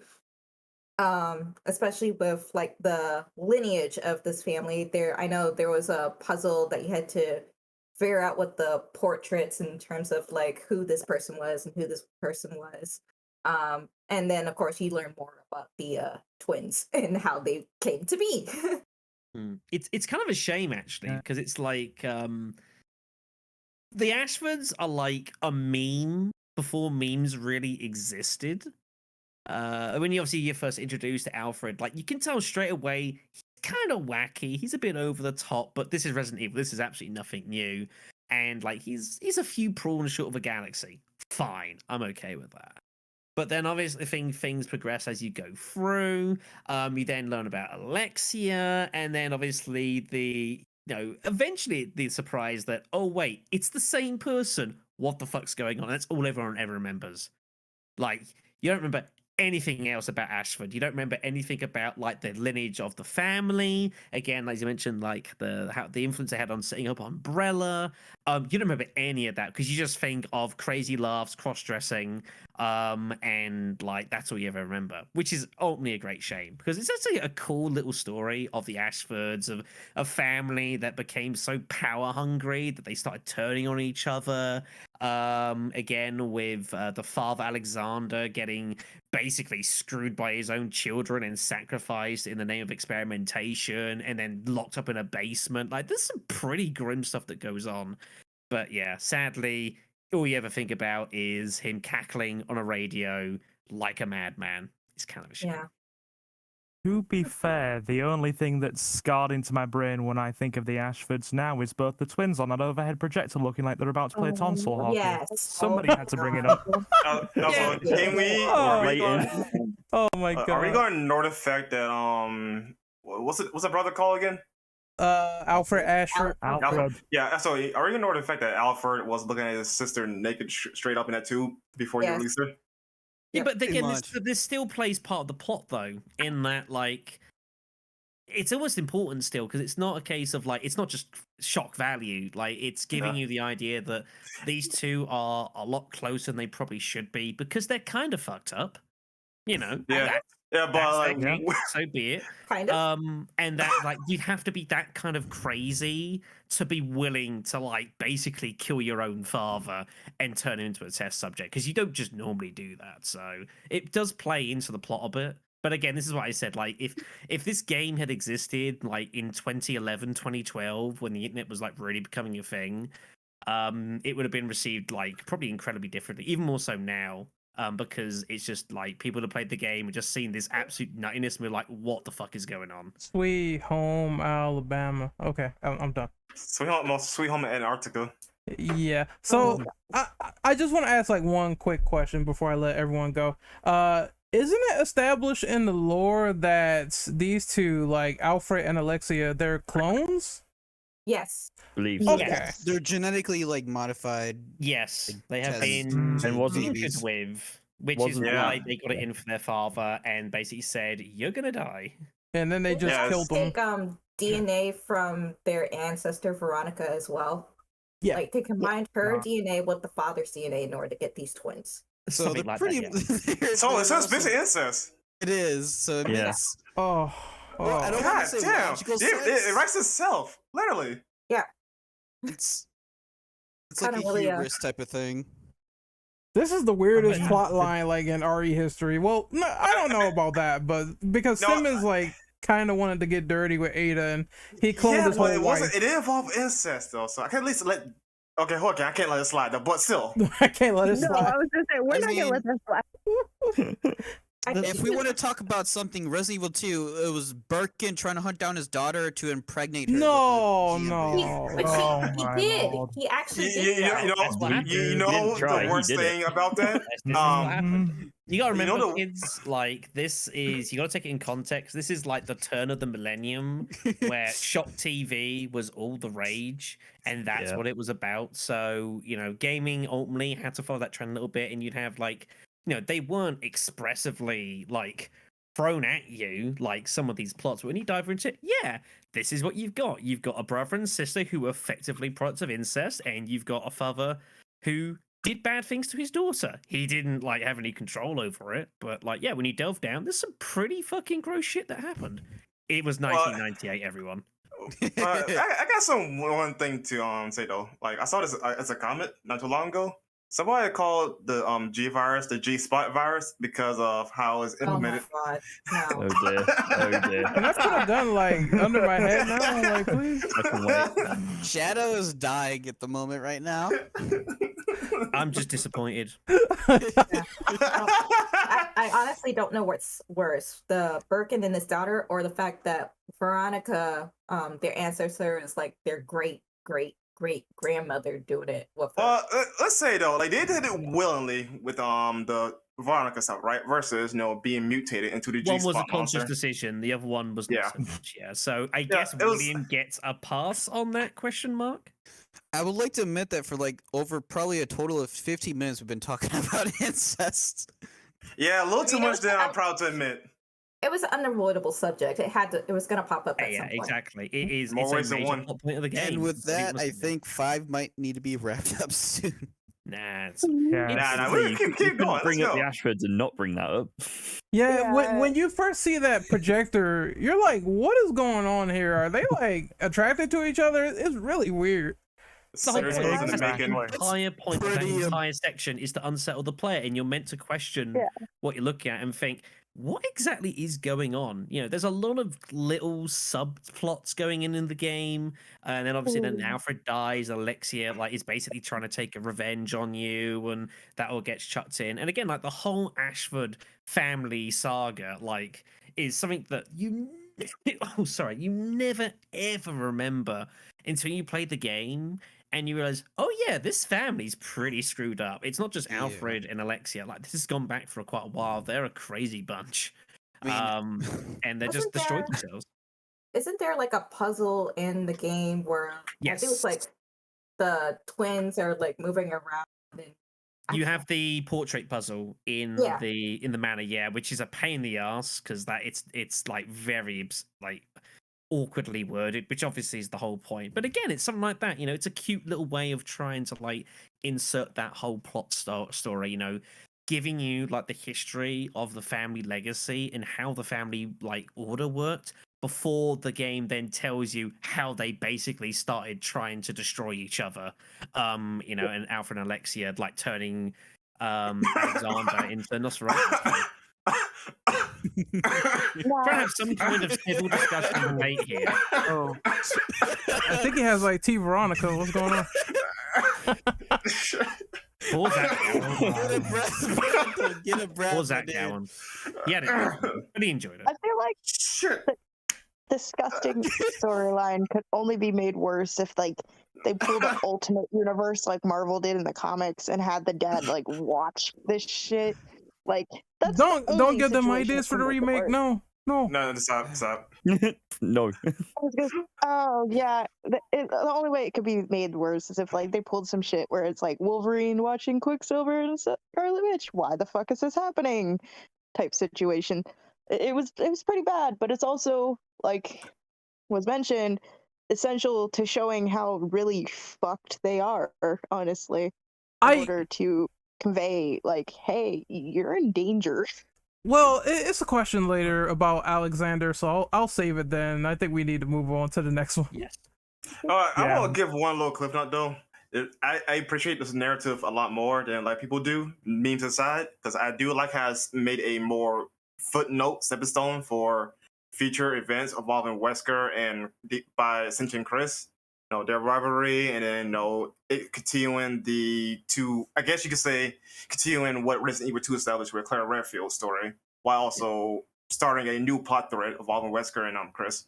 Yeah, this basically solidified the hatred between these two. Yeah, pretty Mhm. much. Yeah. And again, I mean, you had to do that as world building. Well, I'd be pissed too if someone drops a bunch of metal on top of me. Well, Chris got his ass beat too, but we'll talk about that as we go. Yeah, he on. got his ass kicked though, but at least he walked out with something because he did body Wesker hard with a medal Yep, though. he Like, walked I out gotta give him that. with a new view on life, and really, he knew what he had to do in order to oppose this man in the future, and he achieved it. So, life, there you go, everyone. All you gotta do is be in great peril and fight a guy who can move at the speed of light, and you will realize what's important in life, and you will strive for those goals. Also, just really quick, like that Meanwhile, kind of good. Oh, I was just going to say, meanwhile, the only thing that was damaged for Wesker during that fight was his sunglasses. Yeah, that kind Thankfully about it. they kind of also solidify like a little bit of what was going on with Wesker powers, like because he was kind of hurt by those steel girders hitting him. Yeah. But then His face was a little bit burnt. his face was burnt, and then later on in RE5, that's like, well, everything's healed. So you find out a little bit more about that later. Yeah. But I guess we can Okay, move on. Yeah, we go ahead and move on. What's it, number 6? So who would have number 6? I One? will. See. You will? I Okay. got it. How do you Hmm? feel about new characters this time around? Especially talking about Steve Burnside's tragic story. Oh boy. Okay, I'm gonna be honest though. Like, Steve. I don't like Steve's voice acting in Code Veronica, but in Darkside Chronicles, he is actually a really cool character. He is a He's lot better in Darkside. Like, no lie. Yeah. Yeah. No, he Like, is. I still got overly attached to him as a character when I was a kid. Like, when I did play through it, and then I played through it like on PS3, I'm sitting here like, bro, why is he not living? I wanted him to like disappear with Claire and have some sort of happy ending, but instead I didn't. No. Claire's Me better. neither. well, I mean, I'm they kind of. sorry, Claire. I'm sorry. No, stop, Just please. offended That's a lot of that's people. too perfect. Yeah. It is. I used to do Sorry. impressions back in the day. All right, I'm sorry.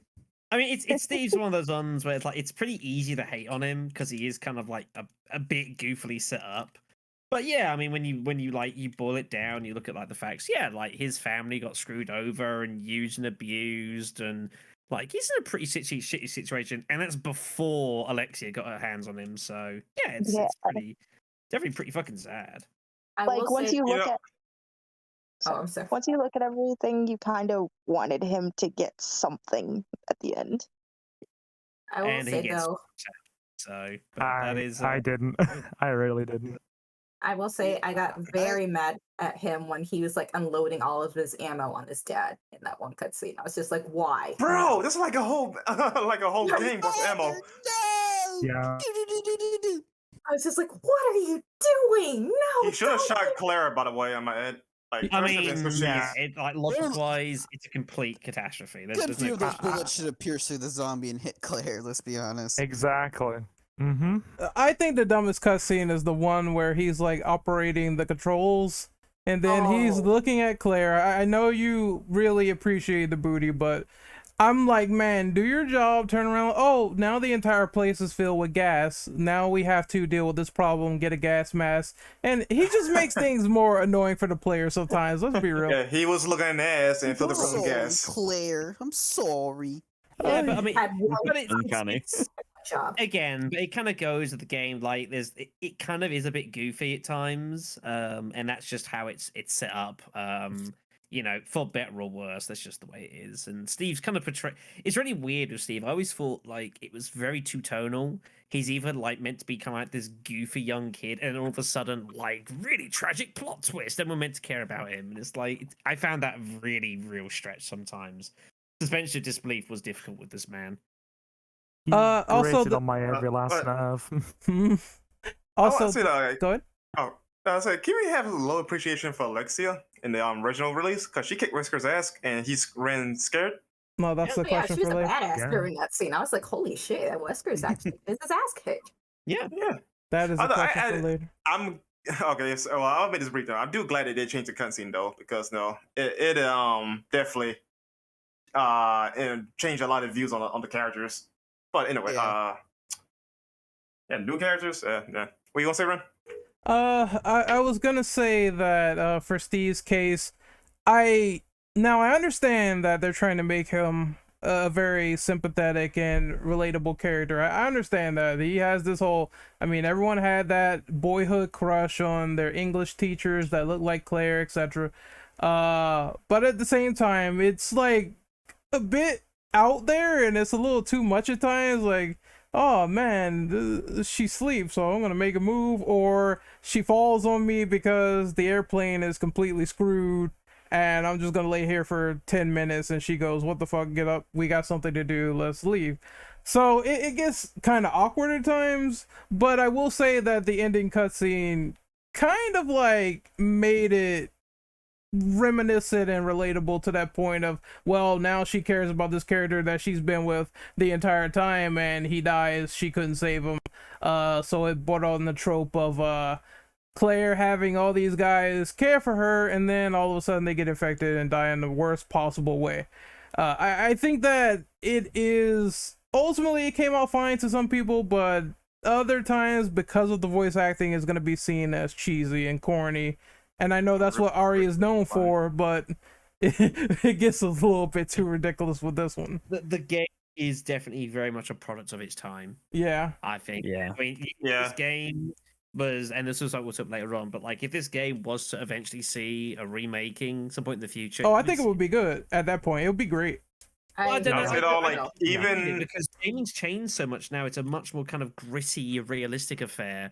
Like, I don't think a lot of this would happen. Again, we noticed it with Darkside. You know, with Steve, he was very, very heavily changed from the original, and that was only what, like 4-year difference or something like that, 5 years maybe. No, Code Veronica was made in was it 99? Or at least released it came in out 99. in 2000, I think, but 2000.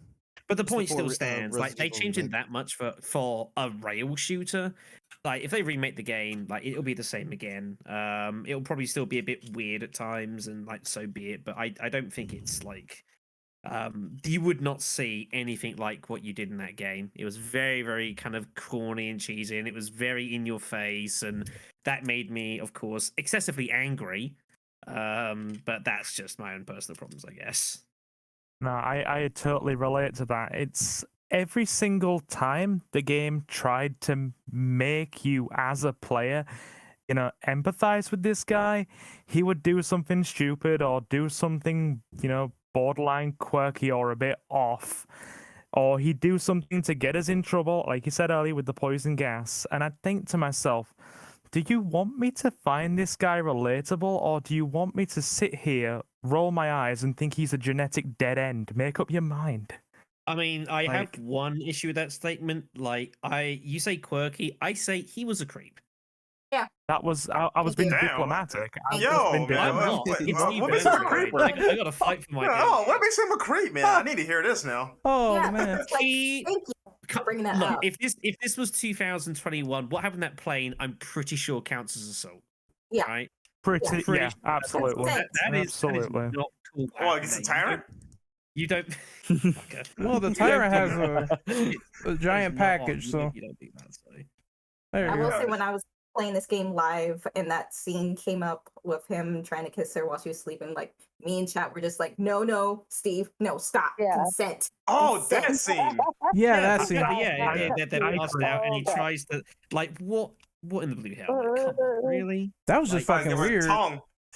Oh Sleeping No. Beauty over this bitch. Let's go. no! I mean, if you want to like stare at her, then like fine. You're not the only human being to have done. I this, mean, but, I like, don't think I mean, people blame him for basically Darkside. want it in, In fairness, fucking though, ass. that's not unrealistic either, though, because no, you know, in real life, you're gonna be staring at somebody while they sleep. If there's, like I say, in a different setting, you know, like I'm not gonna rule that out, but yeah, kissing someone while they're asleep, though, like no. Oh, No, I mean, no, again, this was no. 2000. Like, it was a different world back then. Everyone, that's It's just a the way different it time. goes. Things were, you know, Also, some things were Japan. acceptable at that time. Exactly. It was Candace very still laissez isn't faire. exactly caught up on stuff like that, to be fair. Yeah. They Unfortunately. have very different standards on that, for good or ill. Yeah, that's right. Exactly. Yeah. Yep. So, how did you And guys also feel with about? sorry, Hmm? Go ahead. go ahead. Oh, I was gonna I was say, just- God damn. Go on, go on. That's fine. Come on, Shush. go on. Go. how did you guys feel about Rodrigo? He's all right. You know, I wish he Like had him. more screen time because for what little he had, though, like he actually one of the more memorable characters in that game.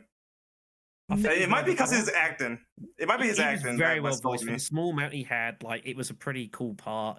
Again, yeah, he doesn't turn much. I think it kind of he kind of has to not be there very much. Because he's kind of You know, wounded, because right? like if the guy's dying, you know, Yeah. like if you're dying, like you're not going to have a huge impact on the story. It kind of doesn't make a whole lot of sense.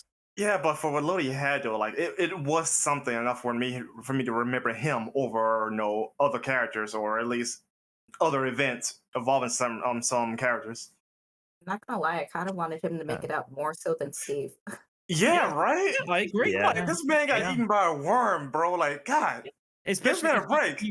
if you've gone to the effort to go back to give him like the medicine, and then he just gets like just eaten by the damn worm, and then that whole situation, that's fucking sad, man. It's like, I was wait, like, Yeah. oh that great, sucks. all my effort went to waste because he just dies anyway. So it's like, But then he doesn't because he gives you the lighter Yeah. as the callback, and then obviously that's your reward for it. But yeah, like I imagine it's looking as well. But yeah, I was real sad when Rodrigo died. I was like, shit. Like I knew you were gonna die. Like it's just the way this game works. I don't want to go as far as say he's the token black guy, so therefore he has to die. Like films. Well, he might be black though. You never know. He might be I don't know South American or Indian. I think, So I, just think like he Carlos? is, I believe he is actually meant to be. I think he's meant to be South American. I believe. Oh, With a name like yeah. Rodrigo, it does make you think South Yeah, American. I It does. forget where They've exactly. got him- Is he Bolivian? they've got him. Well, listed his as name is definitely Hispanic. Spanish. Yeah, like Yeah, I feel like he's Spaniard. Bolivian. I could be wrong there, but it's poking out there. But He yeah, is I was Hispanic, that's for sure. Yeah, they've got him listed as Hispanic on some of the. that's the sources one, I've yeah, seen. something like that. So, but yeah, very sad, pretty cool. Does the job he needs to do in a way. The fact he doesn't have a lot of screen time probably makes him almost more memorable in a way because you have very few encounters of him, and the few you do are pretty cool. So, And comparatively to other side characters you've had in the series, I mean, I don't even have to mention a named example here because there have been that many. Rodrigo, for what he does, he's actually more memorable in his small role than some other side characters have been in the many titles of this series. Yeah, He well, is memorable. also comparatively speaking, up to that point, because 1, 2, 3 in Code Veronica, right, and whatever spinoff was at the time, right, like he stood out the most in compared to, let's say, Kendo, for example, or I mean, Kendo that was funny though, but like like characteristics. yes, that's what your speaking. man get mauled Yeah. to death. Let's all laugh. Ha ha ha. Yeah, I'm like okay, well in a way, it's not like Arnold. Yeah, but like he stood the most out of all like side No. characters that only had limited screen time. No. Not that Arnold. Jesus. God damn it, I hate you guys. Claire, get out of here! No. Okay, if that would have happened, that would have made the game like 5 times more better, just saying. Yeah. Get to the door now, Claire. Wesker would have been instant trouble. Yes, that's not lying. But anyways, But yeah, To be fair, he's good. He's good. I was just gonna say, if anybody has seen the new Kendo mod that's just come out recently, he kind of became the president of Russia and America and completely changed the entire world through time travel. So Kendo is more important than you think. That Yeah, I mod know was exactly what amazing. you're referring Please to. tell me. Playthrough. I have yet to Yes. actually play through him myself though. But I'll delve into that at some point. Yeah. I'm Sorry, just just a trying to think about- segue. I don't know. funny So mod. I'm just trying to think with Code Veronica's. In fact, think about it, like it has a very small character cast when you think about it. You've obviously got Claire and Chris. You've got Wesker, the Ashfords. There's 5 people. Yeah, Stove. I mean, Steve. Um, got, Rodrigo. then yeah, at that point you're already struggling. Like that's like your main 5. You don't really have anyone else outside of that. You've got Rodrigo for a short bit. And then you got Steve, and that's it. Yeah. Yeah, Yeah, so- basically. Oh. So considering the game has very few actual characters that like have any kind of meaningful impact on the game, I think it does a pretty good job in making good use out of them. And you Yeah. think there are games that have 2 or 3 times as many people in like a story, and they all Resident just, Evil kinda, 6. like, just fade into obscurity. Oof. 6 That's- is just like 3 games in one. So Yeah, Ooh. six is not a fair Yeah. comparison because it's enormous. So. Mm. Oh yeah, okay, yeah, true. But like my point still stands. We'll get Yeah. to that Like- later. Is like yeah. All right. like with, All right, like we're with done here? remakes, like they did Marvin a lot better in Resident Evil Remake 2, of course. Yeah. Absolutely correct. With Yeah. Code Veronica remake, can definitely make Rodrigo. That's a lot later better, question. too. Oh, it is it? Okay. Yep. Yeah, we'll Yeah, saving remake stuff for the remake question. later on. Oh. Gotcha. So what question are we on? Number 7, was it? Yeah. Miss Rose, you want to read that one off? Sure. How did you feel about the British take on the narrative in Darkside Chronicles? This is in reference to the Game of Oblivion chapter. I actually like it, to be quite honest. It actually covered all the important stuff. Plus, they technically do some original stuff with it because you have both players with you, so you get some unique dialogue or unique characters for older characters. So instead of just clarifying all the bosses, though, you have Steve there, so you get some dialogue from him and whatnot. Yeah, and Good. I would say and they pretty much make Steve like a discount Leon from 4, just with he actually provides some decent one-liners and jokes from here and there. And it has the boss to look at some butt. Oh yeah, I remember But he that. doesn't have his only quote unquote pervy moment is that he just stares at Claire's ass because they just first meet. I mean, it's Claire's ass, though. Love You it for got a that point. side, I yeah. mean, you got a point there. I mean, Yeah. yes, but Capcom is not exactly afraid of doing it. To be fair, it's kind of unnecessary. But Capcom were doing this for 20 years, so it's what do you do? But, I mean, for God's sakes, guys. I wanted to ask a I question. just see it from. Go ahead. I was just gonna say, I see it from the perspective of if you're driving a Jag, why wouldn't you want parking facilities? Oh, that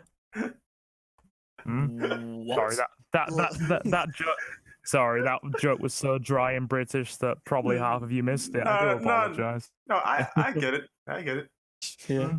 But There's given one- on the month we're in, I can't do that, sadly. So, Yeah. we're good. If there's one thing I do have to comment on the abridged storytelling, the only thing I did not like is that Alexia actually kills Ashford. Alfred, I mean.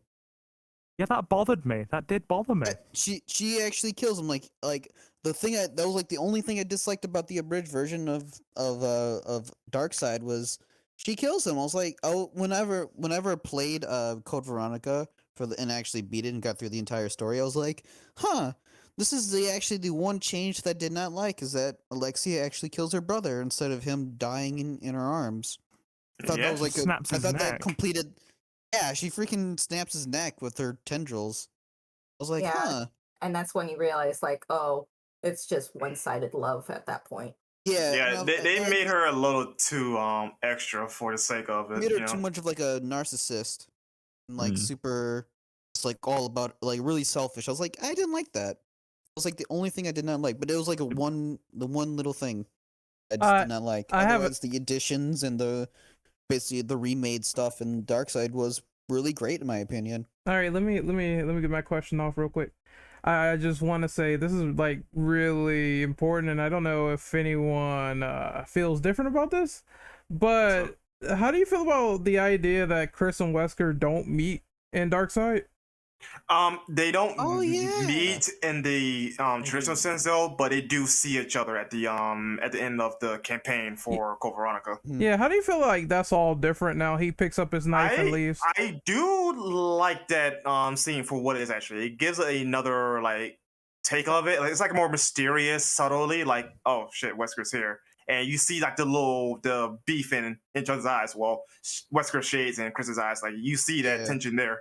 It was a beautifully done scene though, without them exchanging dialogue or them meeting up beforehand. I do like that scene a lot though. I'm not against seeing that over the original take of it. And one also thing to point out is that with Steve, when he transforms, he actually does not actually die. His body still retains some form of life when he, quote unquote, passes away. He's not fully dead. So let me point that out. If I remember correctly, though, he was actually supposed to be in Resident Evil 6, but they replaced him with Jake. Did we talk I can't about? confirm or deny that though. Did we talk about the bluff where it's Wesker says, "Oh, I could bring him back to life," and we know that doesn't happen later in the timeline. Well, I mean, it could happen though, just not yet. They just never bring it up, and they won't. But Yeah. It's one of those things you throw it out there to give you options later down the line. If you don't follow it through, then fine. Isn't there a note? Oh, sorry. Go ahead. Oh, go ahead. Nah, No, you go ahead. I was just going to say, isn't there a note or a letter? I distinctly remember this. Some kind of note or letter buried in one of the game's lore entries stating that his body was recovered and is under the possession Yes. of one of the companies. Yeah, Yes. yeah, yeah, yeah. It I was believe mentioned 5. in 5. I'll say 5 Yeah. has a lot of like Code Veronica lore in it, which is Or really just neat. it just Yeah. virus lore in general. It explains literally pretty much the whole series up to that point on what happened with X, Y, and Z, and what happened to the viruses on post-mortem, I believe.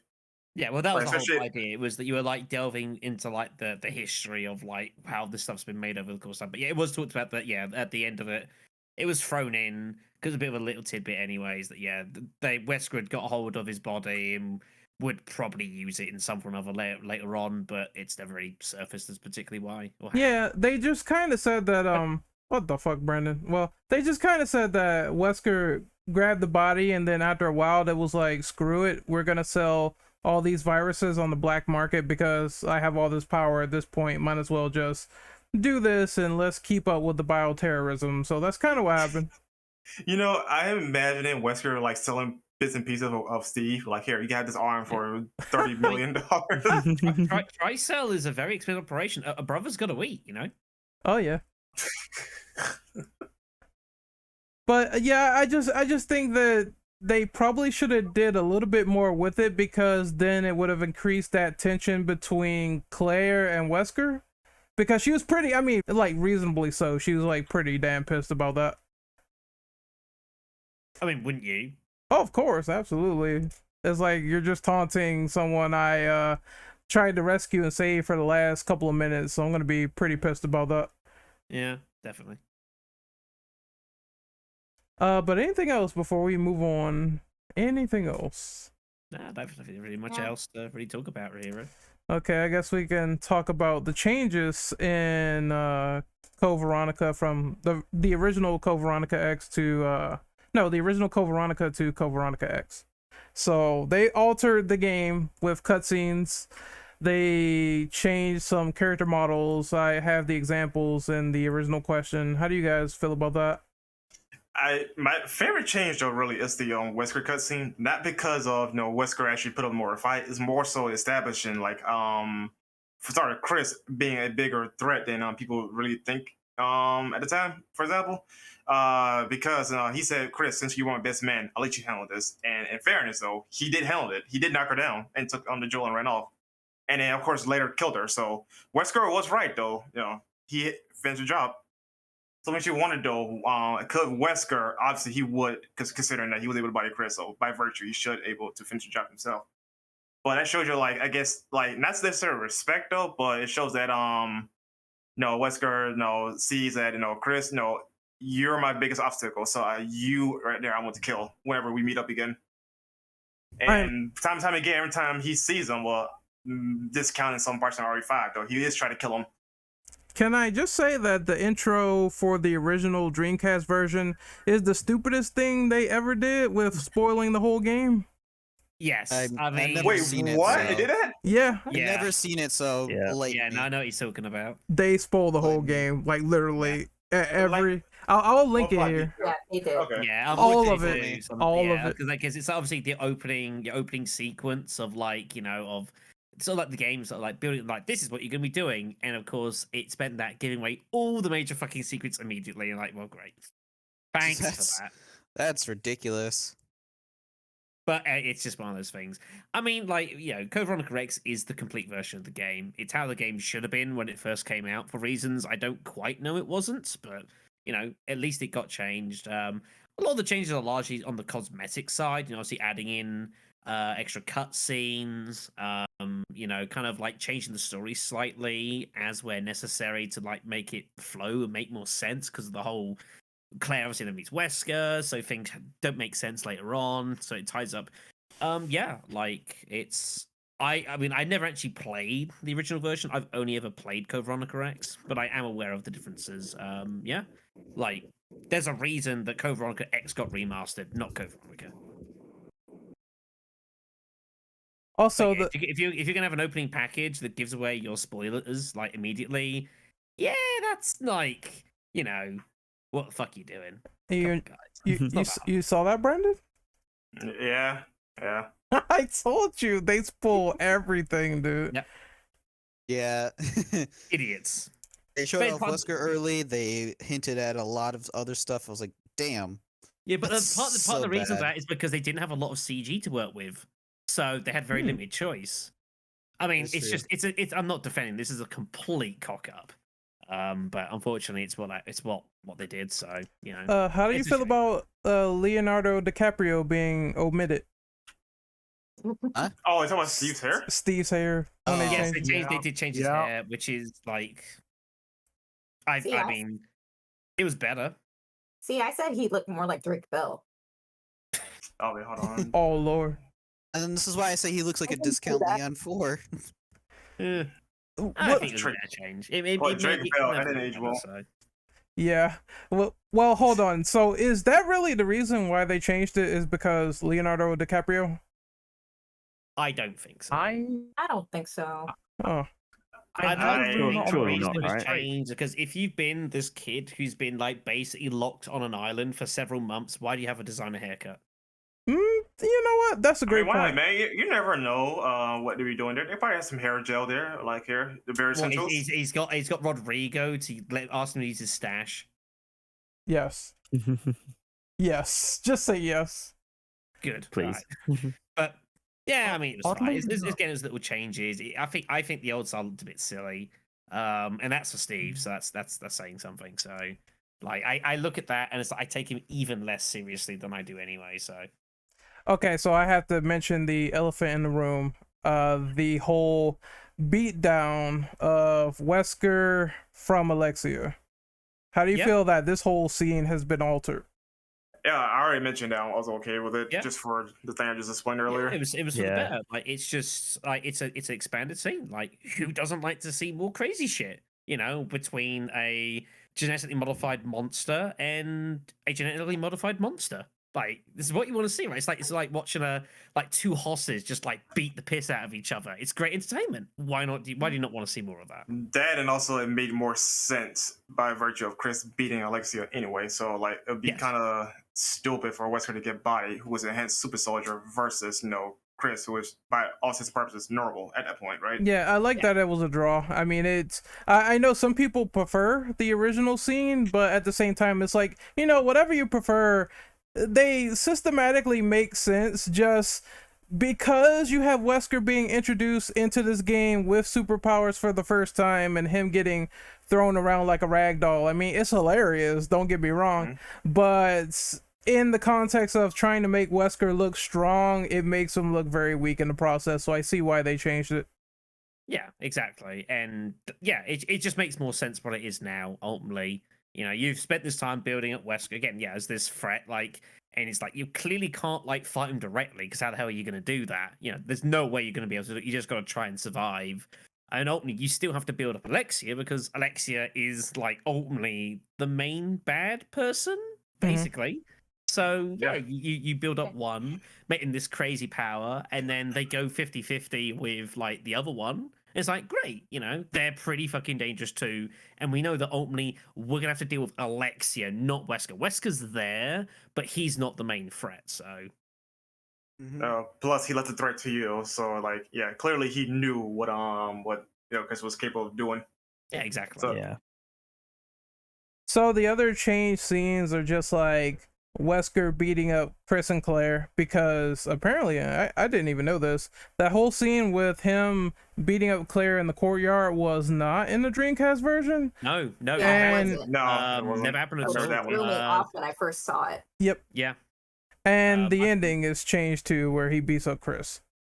Yeah, and they Yeah, have the yeah. big extended fight, which is also very cool. And again, Yeah, I was also it's more fond of setting that. the ground for later on down the line as well, of course. That's Mhm. the whole reason. Plus, it establishes how strong Wesker really is if Yeah, he exactly. actually tried. Yep. So it took Chris. I just literally outsmarted him, using Yeah. his ego against Wesker. Yeah, exactly. And again, it's nothing nothing finite, so I think definitive. They have a bit of a brawl, and it obviously leads down to further down the path, and these two are never really going to cross each paths again. And eventually, Chris is going to have to actually fight him, man to man, basically. And like I say, he learned he had to get swole, and he did. Mm-hmm. Praise be to anabolic steroids. I wasn't gonna suggest that he was actually on the take here. Like, come on. No, okay, no, he Hard definitely work wasn't and though. dedication. Realistically speaking, though, I know. Chris definitely had to pump a lot of iron, though. But no, everybody make fun of him for taking steroids, but not freaking Wesker, who literally took a whole damn virus to get that strong. Yeah, You know? I mean, like, Like, come on. steroids. Like you can't shit on one and not the other for that. You know, I'm just saying, like a little hypocrisy Oh, there. yeah. Wesker It's cheated. just the meme, isn't it? The roids, the meme. Wesker cheated first. That's all you got to say. Exactly. Wesker did cheat first. He Yeah, died big time. first to get here, okay? He died first. Yeah, but he Yeah, didn't still try cheating. to. He had to die to get strong. I'm like, okay. There's good life lesson. You know, your everyone. typical anime moment. Mhm. Die first just to get power up. Zankai It is boost. it's some 4D chess though, if you think about it. He injected himself with that virus, but he must have known. Like, he must have known that in order to activate its power, he would have had to die. Otherwise, it just sits in his bloodstream benign and not do anything. So it feels like some 4D chess from my Yeah, perspective. die of natural causes and wake up like, wait, why am I so strong? But Yeah, then but they he's been with changed it. Umbrella for a while, so he probably has some understanding of how this shit works anyway. So, you know. Yeah. I mean, yeah, Birkin modified it for him anyway. Yeah, Yeah, a lot and of they a lot of this has been retconned over time as well, anyway. So And they changed it to where he was just like genetically modified and other Yeah. stuff. yeah, exactly. A lot of plot has been changed over the course of time to better suit the Yeah. current narrative. It's just the way. It Much is. as I don't really like it, I do like how the original idea is that he had to die for the virus to fully reanimate him to be what he was. Oh no! Like they really established that he had superior DNA the whole time. So that's something that we never knew until RE5. Yeah. Mm. So that was just kind of weird, and them messing with it a little bit. I kind of preferred the original way where it's like Birkin told him that, hey, look, this has a 50-50 chance of working. Either you're gonna die for real, or this virus is gonna kick in and you might get some enhancements. That's how it was before. And then you get to experience those enhancements in Umbrella Chronicles, Oh yeah. You do. which is really cool. Mm. Even though it does make some of the fights really annoying. But I guess Umbrella Yeah. Chronicles been mentioned here. Just one quick. This is going to be a digression, but one of you guys will know. Who came first with the whole Red Queen, White Queen bullshit? Was it the movies and then the games stole from them, or was It was the the games and then the movies movies, stole I from them? believe. Movies came with Yeah, the Red maybe. Queen, and then the game made the White Queen. Yes. Whatever. Yeah. Which And I'm- then the later I'm films all- had both. I'm okay Yeah. with it because it was not important again, because it is canon, Yeah. because it's original scenario to the and plus it's a canon scenario, but it didn't like damage anything or change anything retroactively really. It's a So it was very more like a nice- behind, yeah, it was like more behind the scene type, Yeah. retcon if you want to call it that. And then, I mean, Yeah, like Paul, yeah. Paul Anderson's pretty much influenced Resident Evil 4's action. To be honest, you know what? That's the way it Before I can see that. we That's a move fact. on. that's a fact. Yeah, before we move on, I have a question actually. Side question, but it is pertinent because it's not on here. Have you guys played Battle Game, and what do you think about it? Oh, battle Like- game. I have not experienced it yet, unfortunately, because I didn't have the I time to played play the it game all the way. I played it, and I think Resident Evil 2 did it better. I don't have know. to It's agree. fine. It's- Like, you know, it's kind of cool, I guess. I like the idea that whoever you play as, you have different bosses you've got to deal with. Mhm. I thought that was a nice touch, rather than just doing the exact same thing. Obviously, you got the same set of rooms you got to go through, like however many, like 19, whatever it is. But at the end of that, the boss you take on is different depending on who you're playing as. Claire takes on Nosferatu. Chris takes on the Gulp. Alexia. Is it Alexia? I can't remember. Because I always Yeah, try Alexia to too. speedrun this Yeah. really with Chris because he has the best setup.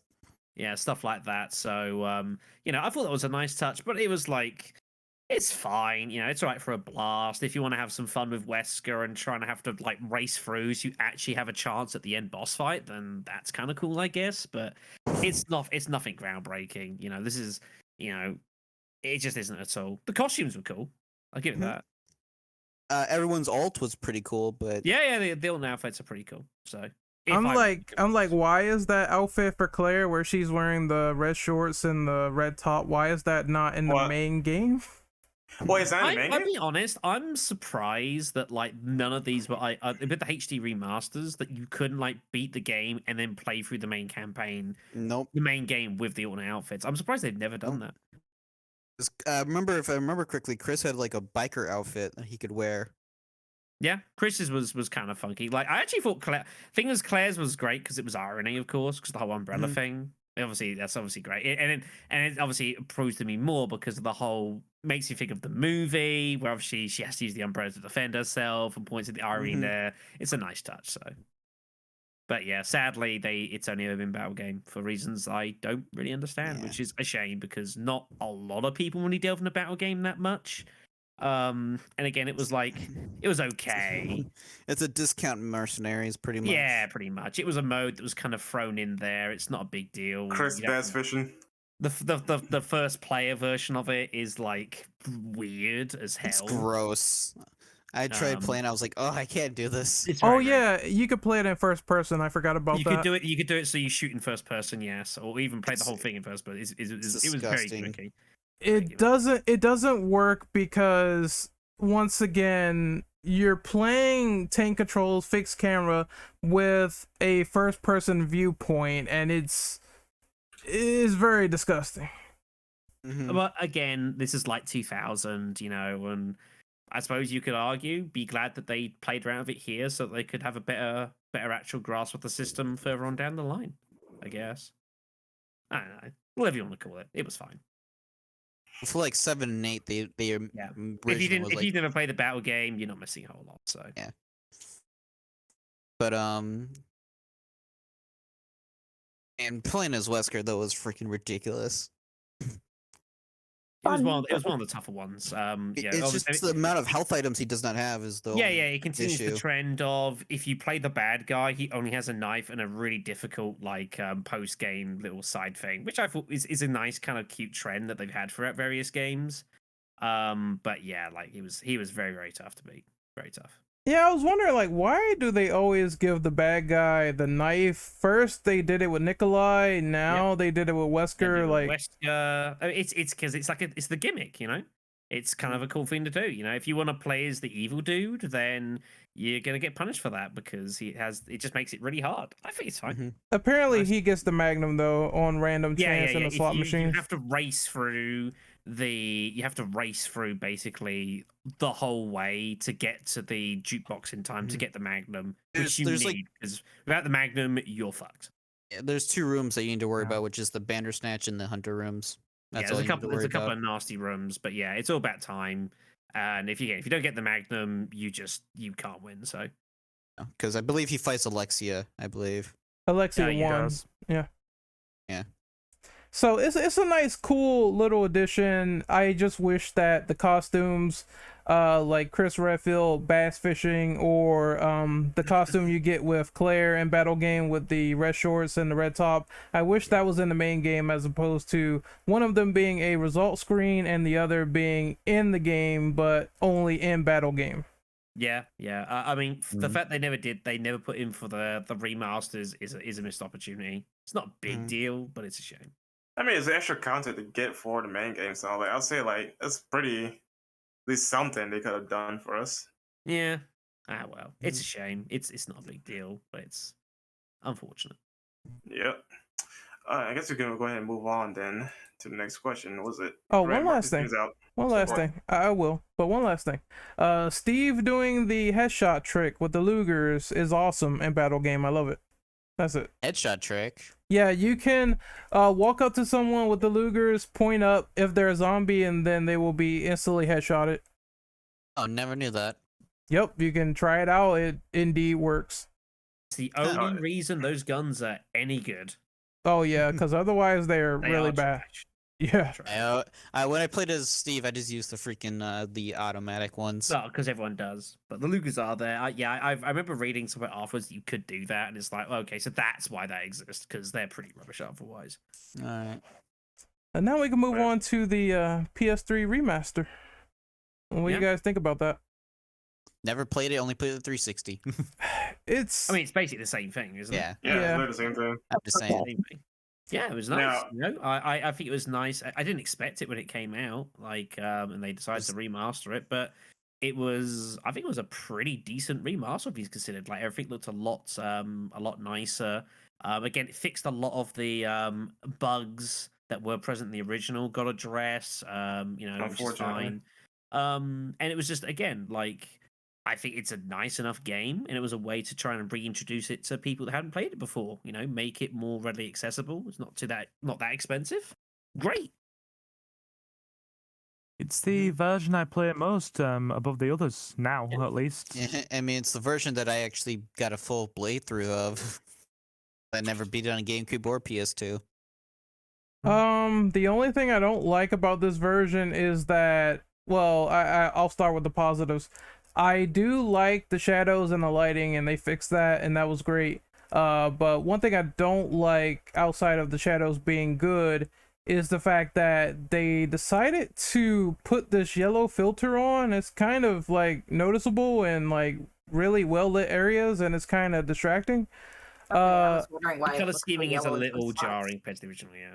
I Yeah. never really felt that when I played. And the textures are kind of weird when you really look at them because they look kind of muddled. Like there's a comparison video that I have in there where I'm the looking at it. the original version definitely looks better on textures in my opinion. But it's a product of its time though, because given it's the first game to use full on 3D though, obviously it doesn't look the best. But when you transition it to HD though, it shows the cracks. Because even like use another game from Capcom's portfolio, Democrat 1 for example, since they blew up the game in HD, right, 720 1080, wherever the highest resolution for the textures are, you actually can see like the outlines of the textures, like when you stack them together, whatever. You actually can see the outline for them on certain surfaces. So by them blowing up the resolution, you can just see the cracks quite literally. So it's probably the same case here with Resident Evil Code Veronica, where it looks fine in the original because it was made for that resolution monitor or these televisions or whatever. So you won't see the more obvious flaws versus HD. You see everything quite literally. Yeah, but they definitely got the lighting right because I do like that the areas are now a bit more dark as opposed to in the original where it's like all lit up and can't tell if there's like a zombie coming at you or not in the HD version. So I like that. It's like a cool factor, like a cooler tint, like in the original, I believe, versus a warm tint to it as well, just by the filter plus the low extra light and whatnot. So like that's a little noticeable difference between the two. It's not a bad entry point. One thing that my eyes especially picked up on with that HD remaster for PS3 is the flames and fire look a lot more vibrant. They are a lot more vibrant. I know that's a very small thing to notice, but there's a lot more intensity in the color. Does that make sense? Yes, It's great. it does. I mean, you don't want to walk around here with like fire.pdf. Like you don't want that. You No, want don't. something. It's it has obviously the reflection on that, and you don't want to be walking past the fire and it's like your model color doesn't change at all. It's just like it's so jarring. You're like, really? Come on. So there's attention to detail that's is really nice. Even if it's small though, it will like you appreciate it better, in the long term because it just bounces off everything just well. exactly. All right, so I guess we can move on to number 10, which is an interesting one. So who wants to read that? Read it. I'll read this one. Oh. Sorry. You Oh, can no, read go the ahead. last one ahead, now. Adam. Oh, go ahead. Sorry, I confused Okay. everyone. Crystal, you All can right. go ahead and read it then. Yeah, you No can read the problem. last one, Number 10. Rose. Number 10, right? Yeah. Yep. Cool. Some of the fandom believes that Code Veronica has received unfair treatment recently. They said it's unfair that Resident Evil 4 is getting a legitimate remake over CVX. How do you personally feel about this? Ooh. I actually, Yeah. I actually agree with this, but that's just the remake department. It actually stems past that because not even just Resident Evil 4 in particular though. It's like any other game. Code Veronica did not get a PC release. It doesn't have a PS4. Well, technically it does still, but it's not native like the HD versions, right? It doesn't Yeah. have that, nor Xbox One version of the game. And now it's not getting a remake, at least as of current year. It's not getting a remake right now. So yeah, I do agree that the game is getting unfair treatment, especially since it's a mainline title. I feel And like I don't agree with the whole popularity standpoint to a certain degree though, because let's be honest here, though, Resident Evil 3 itself is not a popular game though. But narratively speaking, they had to remake that game as well.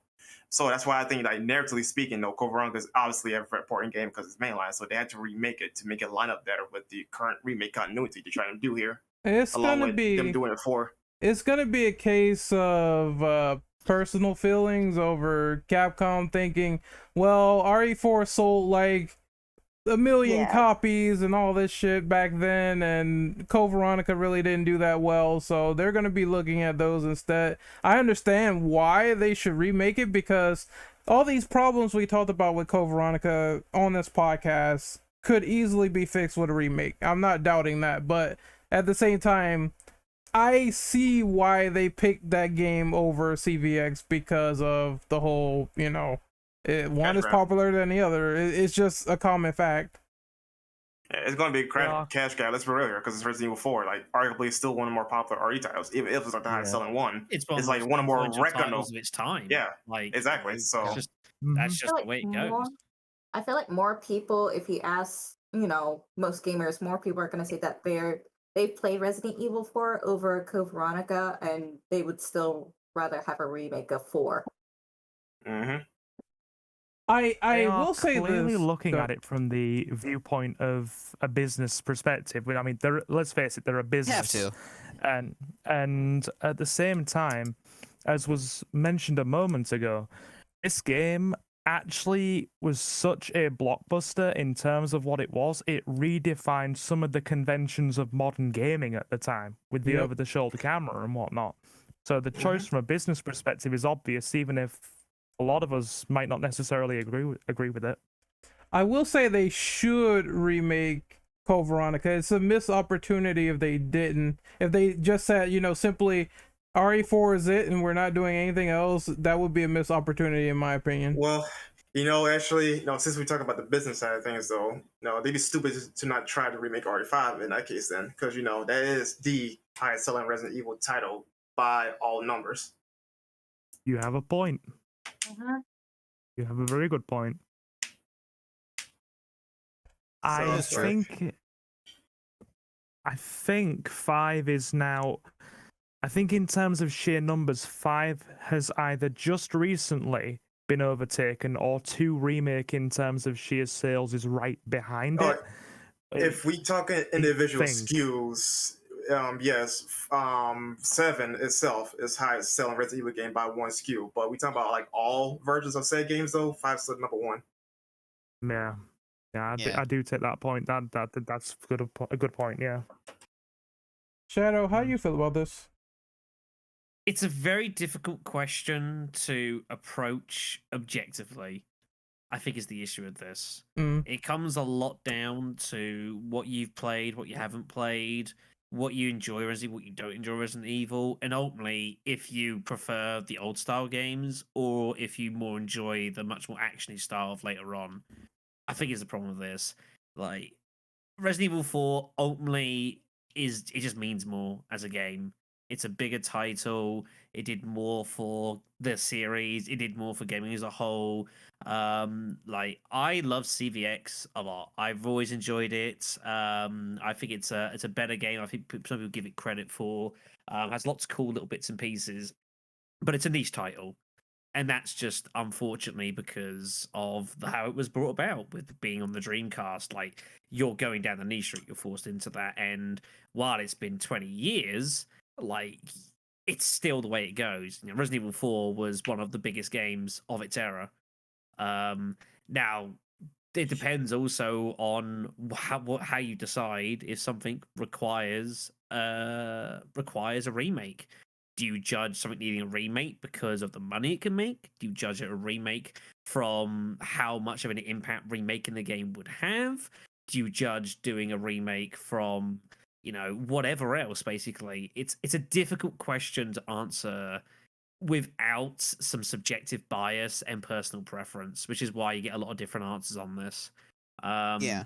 Like I think ultimately, I don't think it's difficult as well because you have to look as well at the current version of the games. You know, if you play Resident Evil 4 and like it's you've got two versions. You've obviously got the most like up to date official version, which still, to my reckoning, I think plays fine. And there is also I forget what it's called, but there's like isn't there like a modded version or something like that someone did of the game that like with like HD textures, something like that. I Oh, could've- the HD project. That is HD project. almost finished. That is almost HD project. finished. Yes, that's what I was going to talk about there. And the game looks absolutely fantastic. And to be honest, like that's probably not Fully far ready off. for it. Yeah, it's a huge, massive overhaul of how the game looks, and it's great. If that exists, do you really need to remake the game? I don't know. I don't think you really need to. CVX could probably, as a game, benefit a lot more from the time and the effort, even though you'd have to basically rebuild the game from more or less the ground up, and you'd probably play around with the plot just like you did with RE2 and 3, change some bits and pieces, stop Steve being a creep. That would be great, please. Thank you. But ultimately, RE4 is going to get the nod. It's just as a game, as to what it means, and the fact that so many people played that game and kind of recognize it as a stronger title. It's just the one that's going to get the nod. Whether that's right or wrong, I think comes down to your subjective taste at the end of the day. Yeah, see, Shadow, like you have a point though, but here's the thing though, like nobody in the fandom was literally asking for a remake for RE4, right? Yeah, more people were asking for a remake for Code Veronica. Yeah, of course you're gonna have those few people though. That's the thing, I get it though. Yeah, but let's not carry ourselves here though. The real reason why Capcom is remaking this game because it's RE4.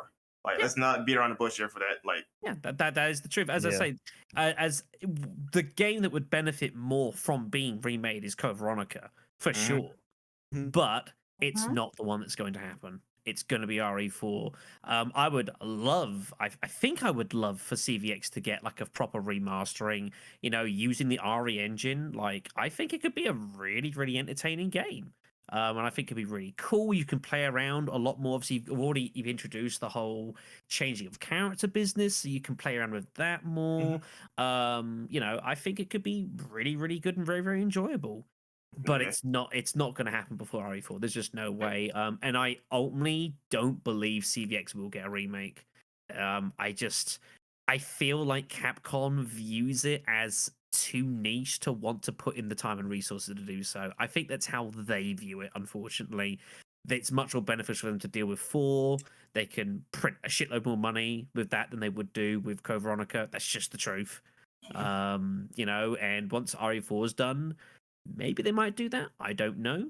If they do RE4, why not do RE5? One of the biggest selling games of all time. You know, and you end up going down this rabbit hole, sadly. So that's my take on it. I'd love for it to happen. I think it'd be really good. It'd benefit the game a lot, especially it's difficult to get hold of now properly. But I don't think it's really going to happen, sadly. I just kind of want to throw this out there real quick. Has anyone played through the demo for the fan-made version of Code Veronica? No. Nope.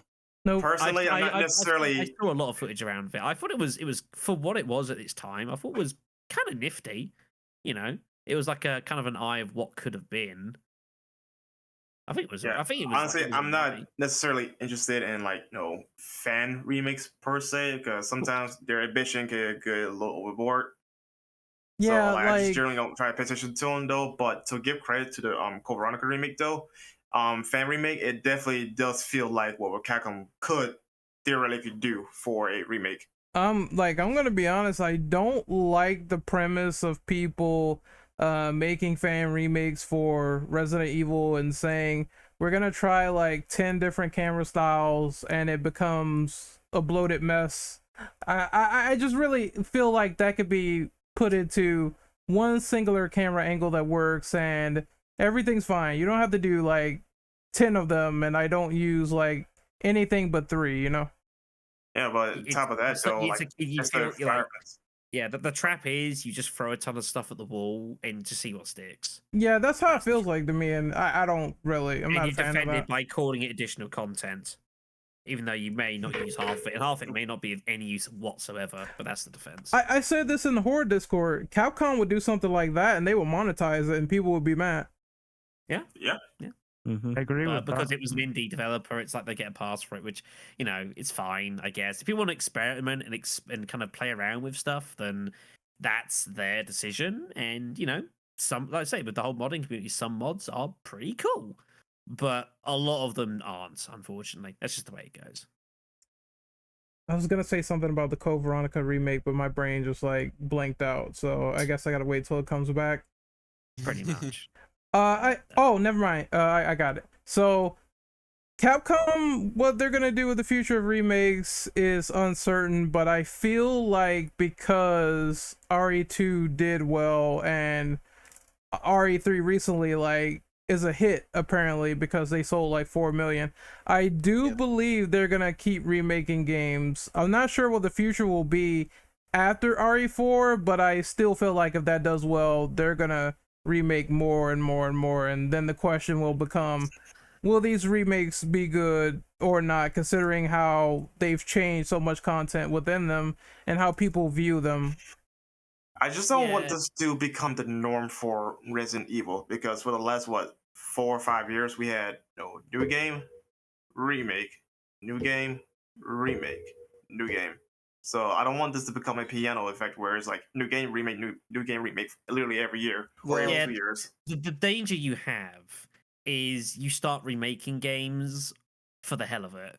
And this is something that I brought up anyways, when Remake 2 came out, and Remake 2 was like great. It was a fantastic game, widely received as a really, really fantastic title, and which it was. And Resident Evil 3 was still fine. It didn't live up to the hype. It kind of was never going to do so, but it was still a reasonable enough playthrough. But that's the thing, though. That's why I don't want them to constantly do remake stuff, because Resident Evil 3 unfortunately is a victim of it being a poor remake, despite it being a good game. Because of the nature of how they schedule the games out. As a survival horror game, it's pretty all right, but in regards to what it's actually meant to be, it's not. It struggles, and the problem is like they've already said they want to do. If they decide to redo RE4, there's already questions about, does this game really need a remake? And then if you do RE4, like, where do you go next? Like, if you do RE5, does RE5 need a remake? Really? I don't think so. RE5 is you're like not going to go any be further into that.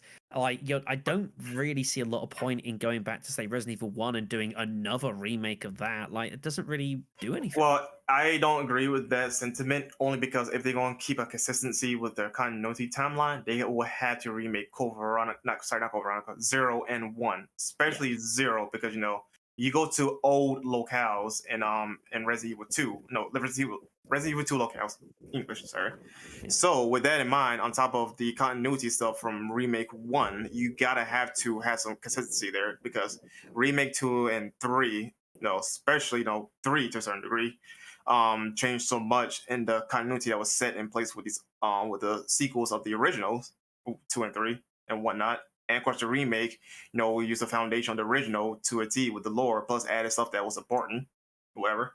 So you're gonna have, they have to remake 1 and 2, or just rule out the remake. I think they have to. Like, they got to stop, because, like, again, these, you have to justify why you're remaking old games, because otherwise the perception is you're just basically redoing old games because you can't think of anything new. That's the perception, isn't it? Otherwise, it is. Like, that's how it occurs, and this is the problem that I think gaming has had for a long time. Of it suddenly became like, it got introduced when they brought out like the mini PlayStation. When that first came out, and it was really cool. This idea you could like have this, or the mini NES, wasn't it first?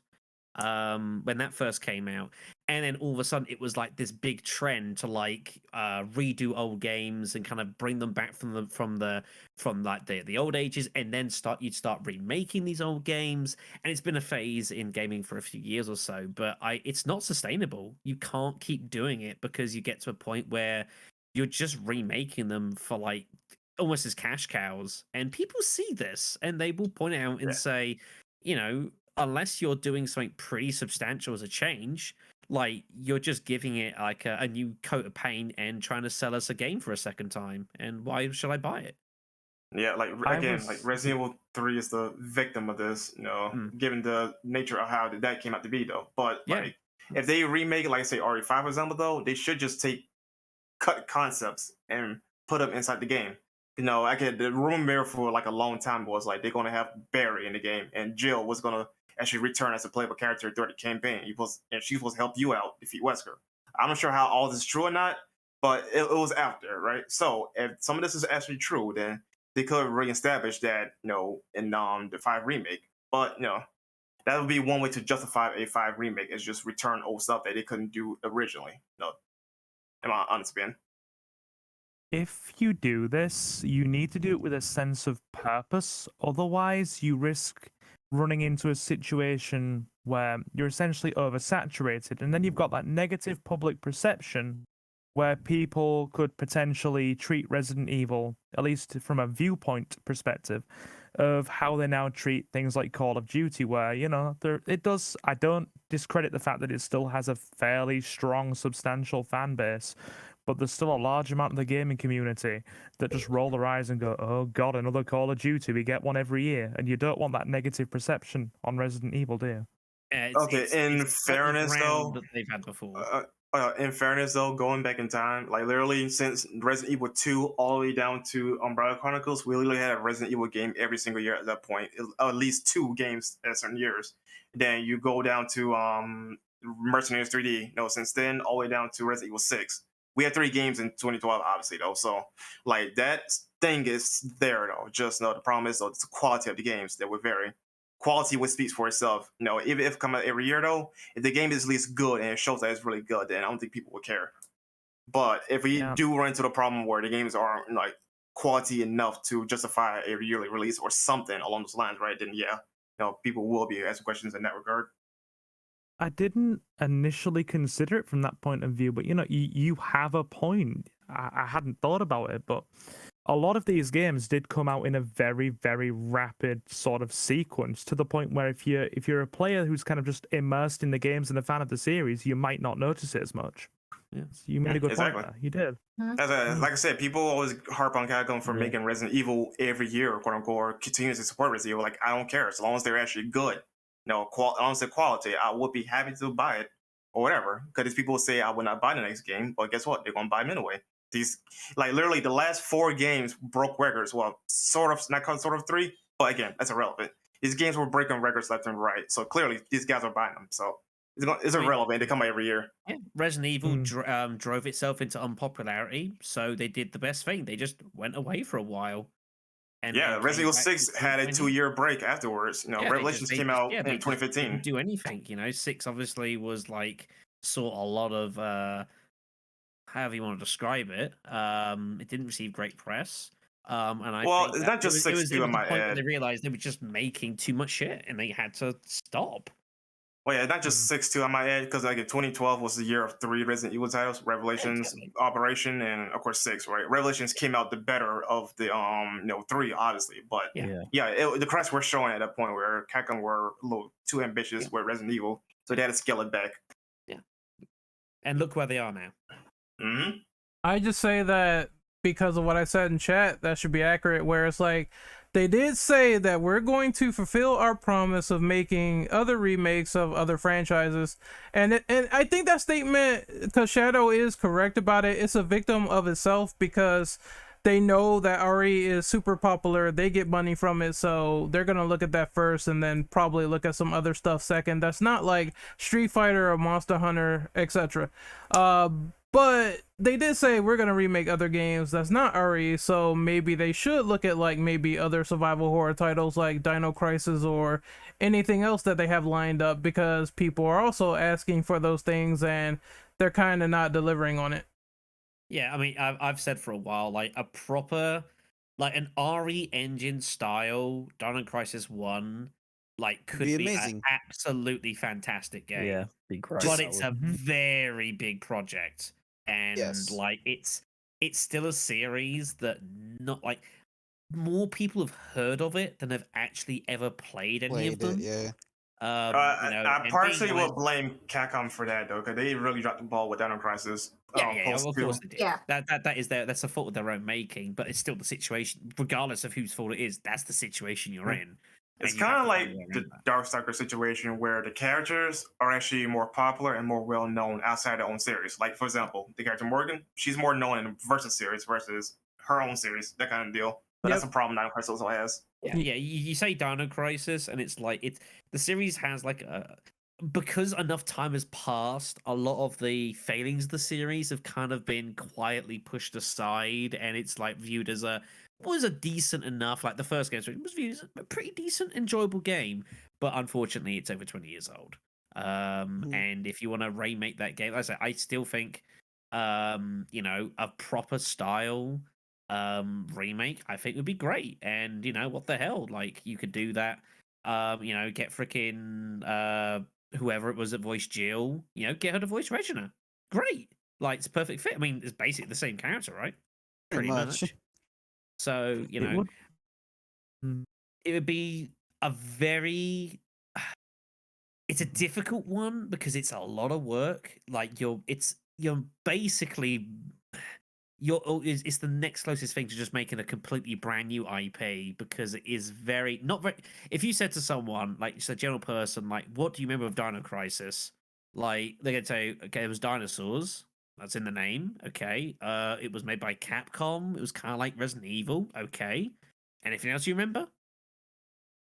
Silence. That's your problem. So it's not like Resident Evil, which has a lot of like familiarity, which you can kind of try and use and build on. Resident Evil 2 had Leon, Resident Evil 3 had Jill, who are still very relevant in today's kind of gaming still, whereas Dino Crisis doesn't have that. It's a game that's basically over 20 years old. Dino Crisis 2 and 3 don't even really ever get mentioned. So that's not true. 2 is definitely the one that people really talk about. No, it's always a toss up between 1 and 2 in Melee though, but 2 is definitely that I mean, I suppose, although it's probably not a good thing. No, it's a great game. Man. 2 is fucking amazing. No, it was fine it doesn't except for exist. one. Sorry, it was fine except for one absolutely absurdly arbitrary backtracking, which really pissed me off, and a plot which made no fucking sense.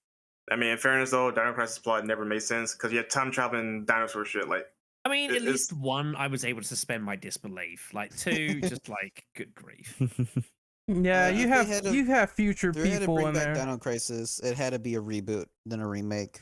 Whatever you want to call it, it's basically a ground up redo. You use the general premises, you bring Regina and back, and you bring the dudes back from the first game, but it's basically a brand new IP.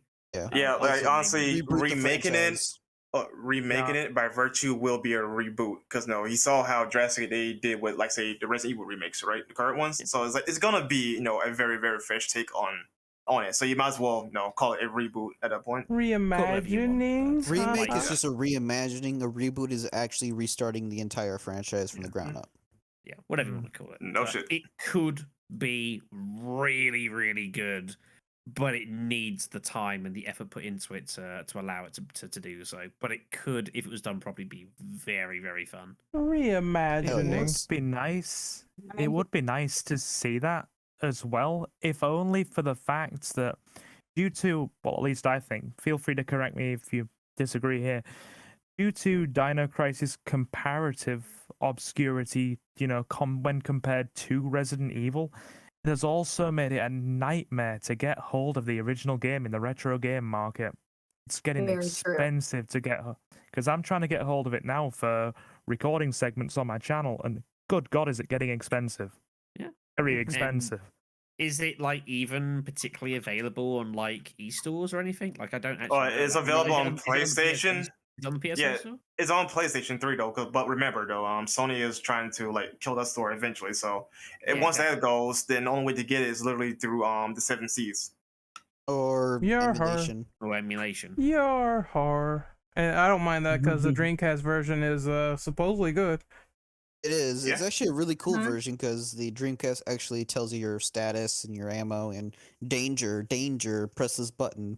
Cool. Those features are really cool and all, but how many of you people actually gonna look down on your thing often enough to actually care? I've done that before. Actually, I've done it. I've done it quite a bit. Like like playing on a DS before really makes you focus. Well, that's a on... DS though. You look at both screens technically at the same time. I'm talking about like looking at your TV, looking down. Like it's the same shit with the Wii U. I never liked it. Like say with the remakes of RE2 and RE3, like I think the I hate VMU doing was that. like also on Code Veronica as well, right? Yeah. Yeah, it was. I think so. Yeah. It So was, like, yeah. the technology is cool and all though, but no, the gimmick is like not a selling point for me. it was alright for what it was. I kind of liked it because I mean, on screen you don't have those sort of features, so it's like a nice little gimmick. But I wouldn't, if I had like a Dreamcast solely because I use my brother's, I would not go out and get this sort of peripheral because I kind of hate having to buy something else to utilize like the game to its fullest like potential. I hated getting like those for PS2 all the time 24/7, so I kind of like stopped after a while. But maybe for some things, but not for everything. Also, Jesus Christ, that is expensive. Oh my god, these prices. Yeah. I also don't want to make the Europeans sad, but I do not think Dino Crisis 1 is on the European PSN store for PS3. This is why I was asking because Oh. You might be right there. I'll tell you something now that makes me super mad as well, because survival horror, and I know a few of you here will appreciate it. Parasite Eve 1 isn't on the European PSN store. Ooh. Damn. It really upset me. I'm sorry. Alright, I'm Parasite so Eve needs to sorry. be Damn. remade next. Come on, Square Enix. But getting back on track, I've already Yeah. spoken about it. we need to move on to question 11. Yeah, thank you for staring reminding us. me because God, that conversation was really good. I think it needed to happen, but Jesus, Yeah, yeah, but it's a deep you dive. diverge. It's a deep dive. but it's a segue back into the previous thing we brought up, which is the remake of Code Veronica. So hypothetically speaking, if Capcom were to remake Code Veronica, what would you want them to do with it, especially when it boils down to adding or scrapping ideas?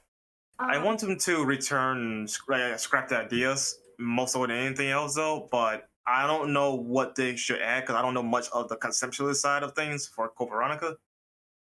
What But Like yo, them to retain a lot of kind of like the artistic feel and like the style of the game. Code Veronica's always occurred to me as kind of like a very kind of like gothic-y sort of game. Yes. Yeah, it's with, a like, the it's art style, with its European music it type style. uses. There's lots of piano and lots of kind of very orchestral stuff, which I always thought really lent itself to the game. And I would be pretty disappointed if they kind of went away from that because I think it's part of the game's identity.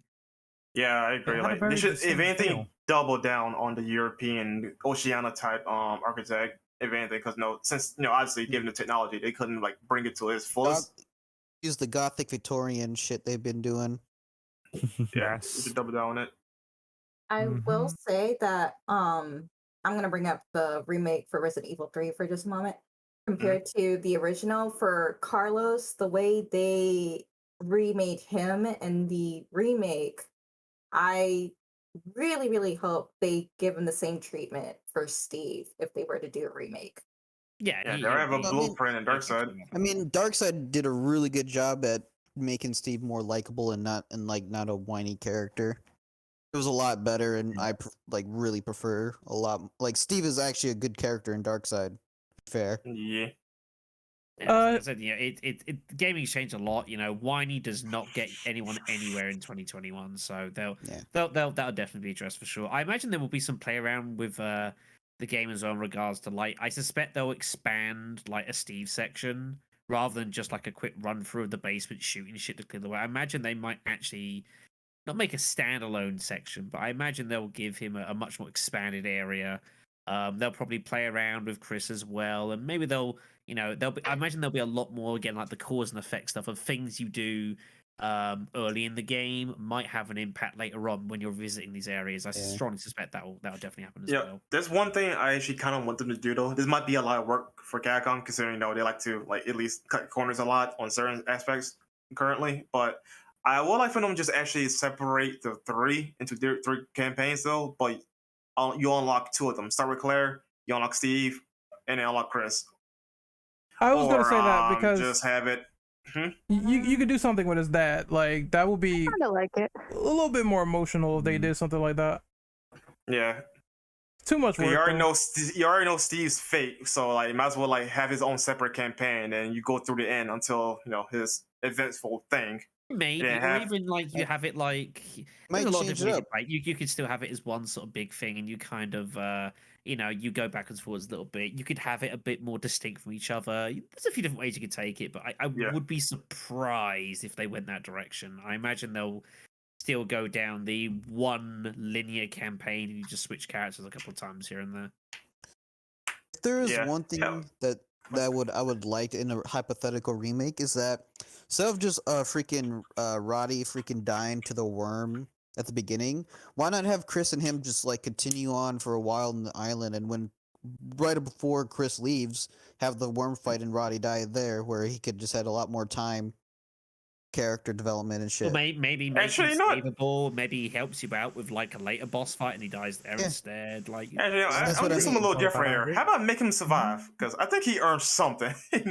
he's like- not going to survive. Like, I No. don't think He should like come on, let him he survive. probably should, but he won't. That's just I think his death is just a lot more, just more impactful than him living. Well, what was Damn, the damn. Okay, Oh. yeah, I see how this. what did RET the 2 remake do? Like, was it Untold Stories or something? Yeah, The the Ghost- Untold Story stuff. the Ghost yes. Survivor Ghost Survivor. stories. Yeah, that's it. Yeah, Mhm. where you could have like was- a chapter where you played as Rodrigo or something, maybe. Yeah, It was exactly. cool. Yeah, you It could was definitely cool do playing that as style. Have your Kendall linear and- campaign and then like have some post game content where you play as them a little bit more and have their own little bits. Like Rodrigo, you could have like what happened when the HCF first attacked. You could play around with all sorts of different bits and pieces, definitely.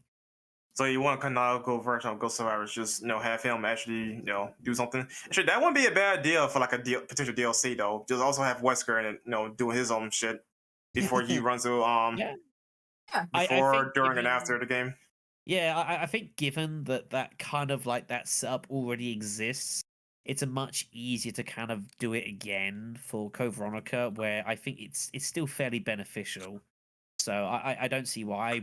I mean, if I was developing this game, I would look at that very, very heavily and think, yeah, I'll probably do that. Explain more of Hive Host Catcher Force, please. Yeah, I mean, it will do. There's no doubt that plot thread will be explained in much more detail. There's no question about that, because it was kind of just, to me, it was felt like it was kind of just thrown in for the sake of being there. But obviously, as it's turned out, as time's gone on, it's like, with everything that's happened with Wesker, it definitely deserves a bit of fleshing out, and I imagine that. I'm glad you mentioned that too, because how did Claire have like all her original clothes still? Because she should be in prison garb, or at least the equivalent for. I mean, they females. literally only just arrested her and chucked her Yeah, in, but and then let her go. she was in what part of Europe was it? She was in France. So in France, right? And they went to what island was it? Rockford The- Island, which Rockford Island. is- So how far is that between the two though? Because by that point, then she should have been more indoctrinated into the prison system for Umbrella. By that point, In the position of Rockford Island is near Antarctica. Yeah. It's near in Yeah. like the middle of like the Pacific. Is that right? The Pacific Ocean. yeah. But how far is that from France in particular? I don't have the map. It's a sizable distance, I believe. It's a sizable Yeah, distance, it's a but I think fair it's way. between like you'd be more near like Cuba. If that would be more of a ideal location. Okay, Like, yeah, it's one of those ones where, like, logically speaking, yes, it makes more sense that she would be, but ultimately, like, it's one of those things you just ignore for the sake of like character and design. Like, you're not really like playing through the campaign with Claire in like an orange jumpsuit doesn't quite sell quite as well. Well, that'd be orange jumpsuit. Plus, she could probably find her old clothes again, because I doubt they would just burn them right away. Yeah, I suppose you could do that. Like, you have the very opening part of the game, like she is, and then she finds her old get up. I mean, like she had with her. I can get behind that. Plus, it'd be a nice throwback to the classic games of just you running loose in an outbreak, and then you eventually find your bearings, and then go out in action. I So could get behind. two other things I want real quick is I kind of want Alexander to be expanded, like more lore as to why he cloned the sort of DNA offsprings of himself with Alexia and Alfred, and then maybe like they could do something with the kill house, because that was in Darkside Chronicles where you could explore like this sort of I forgot what it was called, a shooting range where it's like zombies in there.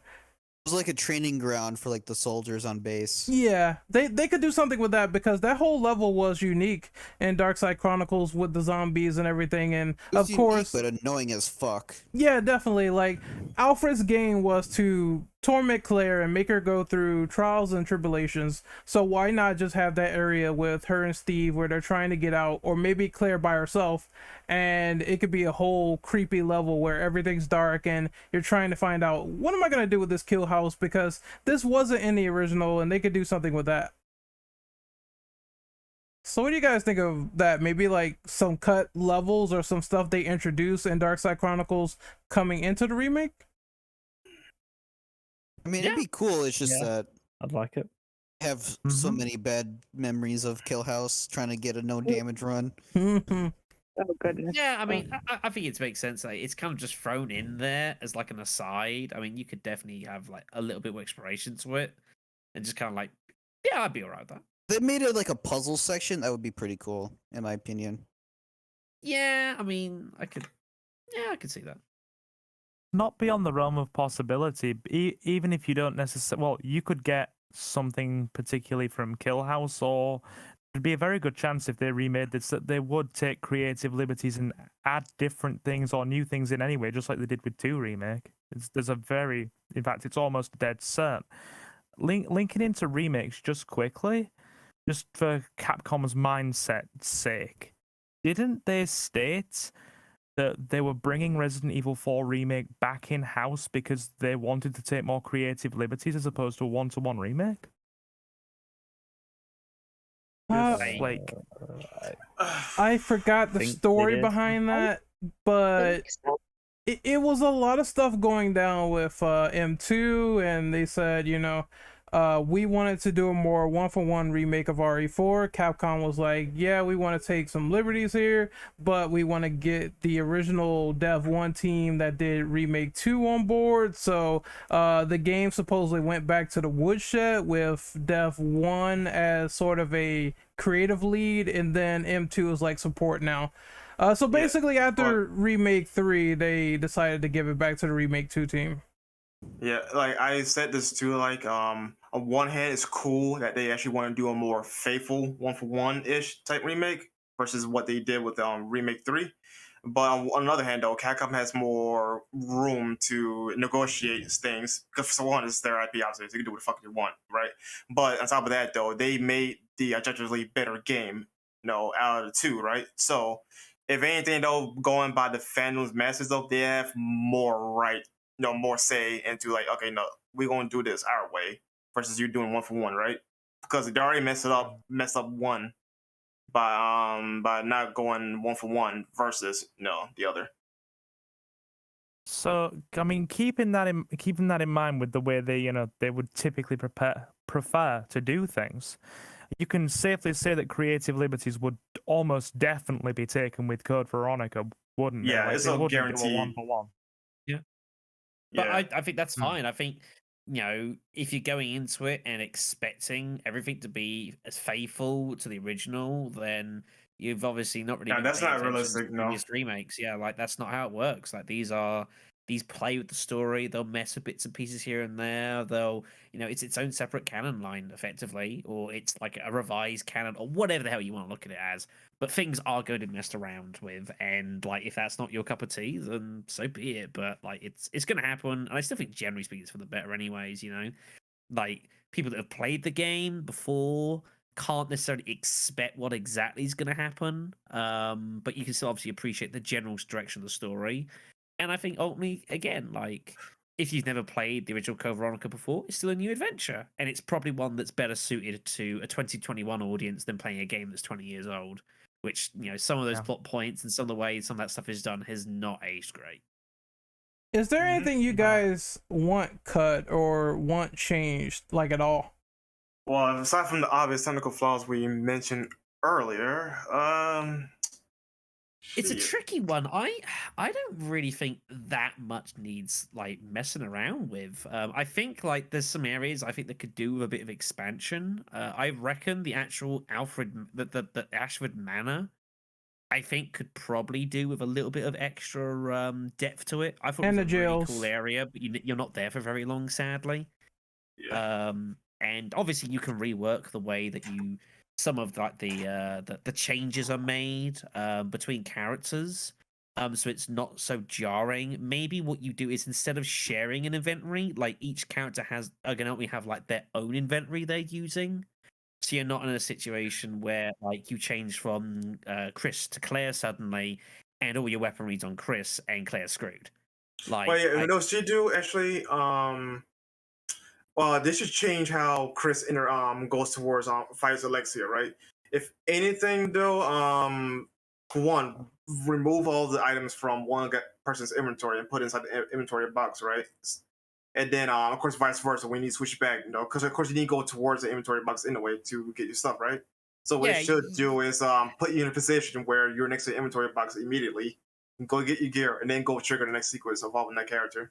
I don't know. I mean, the problem is that it's a tricky one. I mean, you look at how they've done it previously with like obviously with the Carlos sections. But the Carlos sections are small, kind of like minor things and like their own existence. So you can get away with basically like he has his own separate inventory, but obviously he didn't actually play him for all that much. Chris is a much more expansive, like he'll play a significant portion of the game as him. So the thing is, though, with the Carlos section, though, is that in the original, though, whatever items you pick up, at least as far as I'm concerned, you put in inventory box, though, Jill could use it. Like, for example, the AK, like, Claire could use it. Not Claire, like, Jill could use it, right?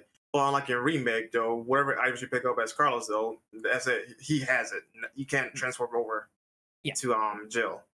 So, like, that's a little different in that regard. Yeah, you can go both ways, but I think maybe just giving their own distinct inventories, I don't think is a bad answer. It solves the issue of like changing characters and like feeling punished for not knowing there was going to be a change. You could say and warn the player that it's about to be a change of character, but that kind of gives the story away, so you can't really do that.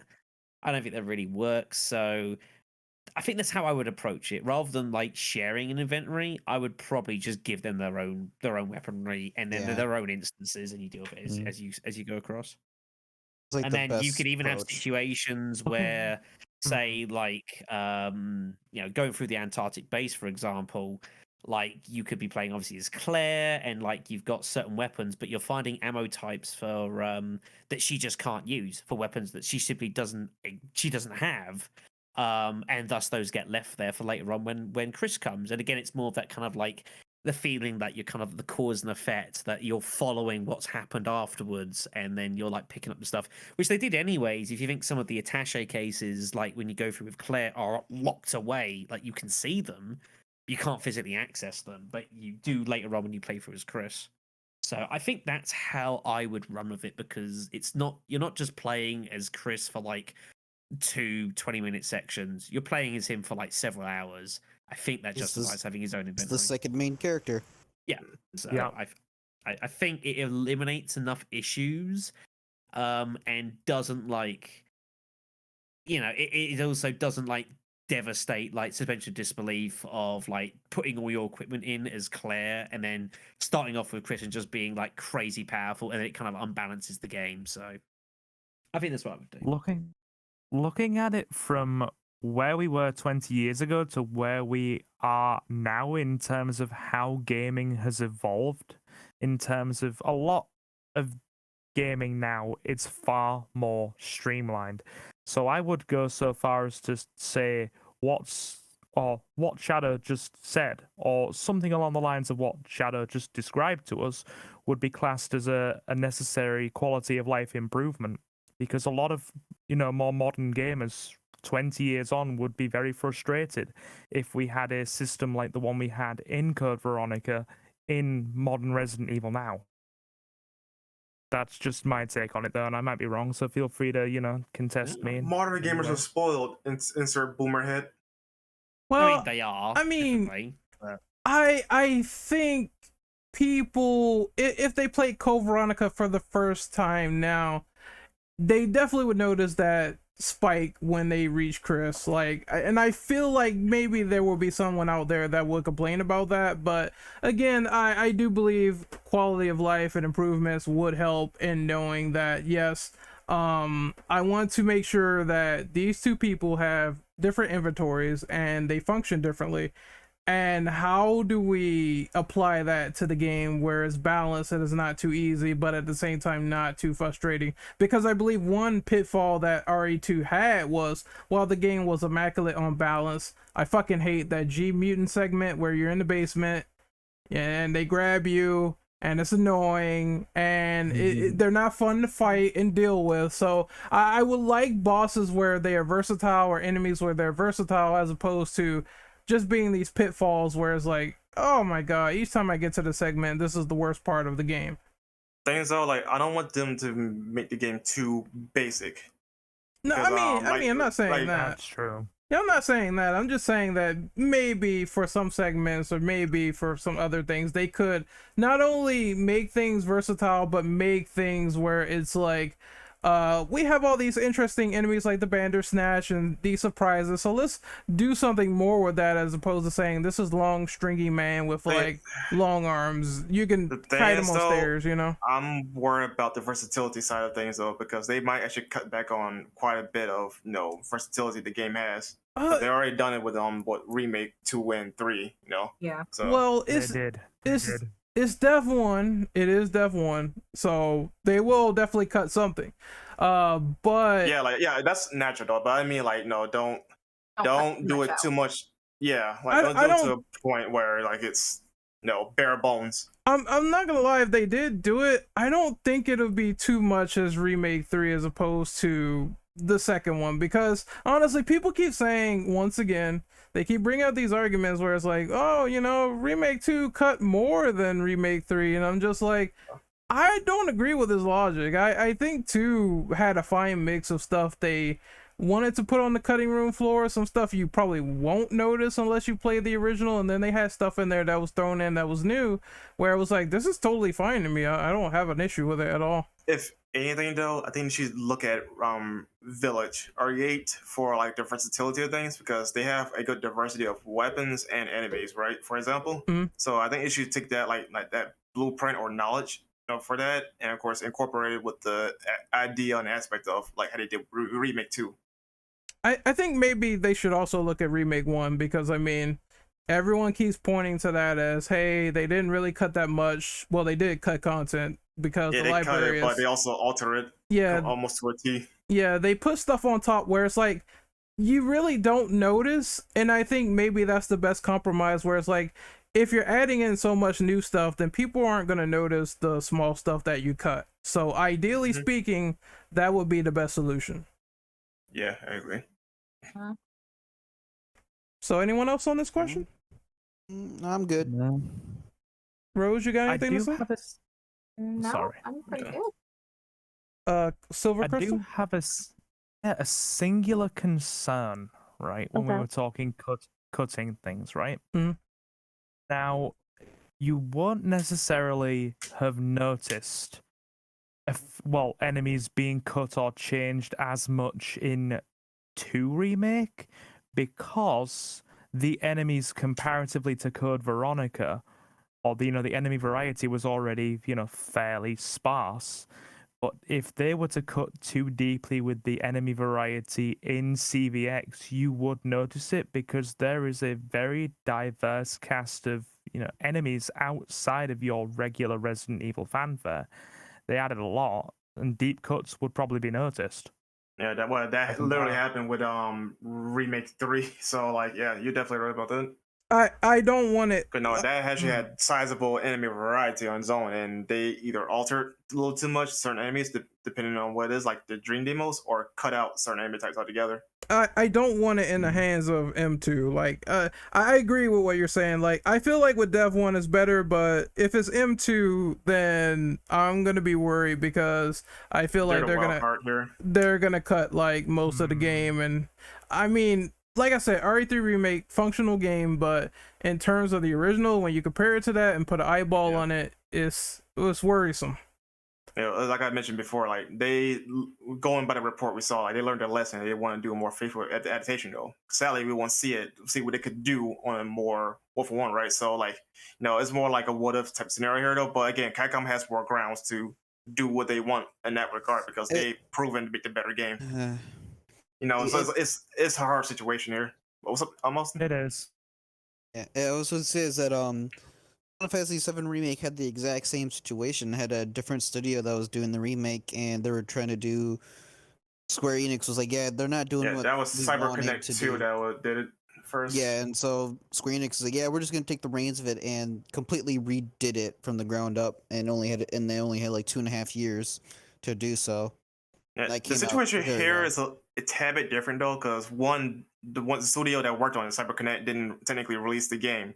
We only saw bits and pieces from one of the trailers from way back when, Yeah. and some of that aspect was still kept in the final game if you look at the comparison, Yeah. right? But they still reuse some assets. yeah. But like here, like versus a prototype got canceled versus no final part of versus in Capcom's camp, two finished products that were released, so you have a little bit more like ground to like make a more definitive judgment there. But I'm saying like you're correct about that. That's a comparable thing though. Just the only difference is that one is released and one is not. Yeah.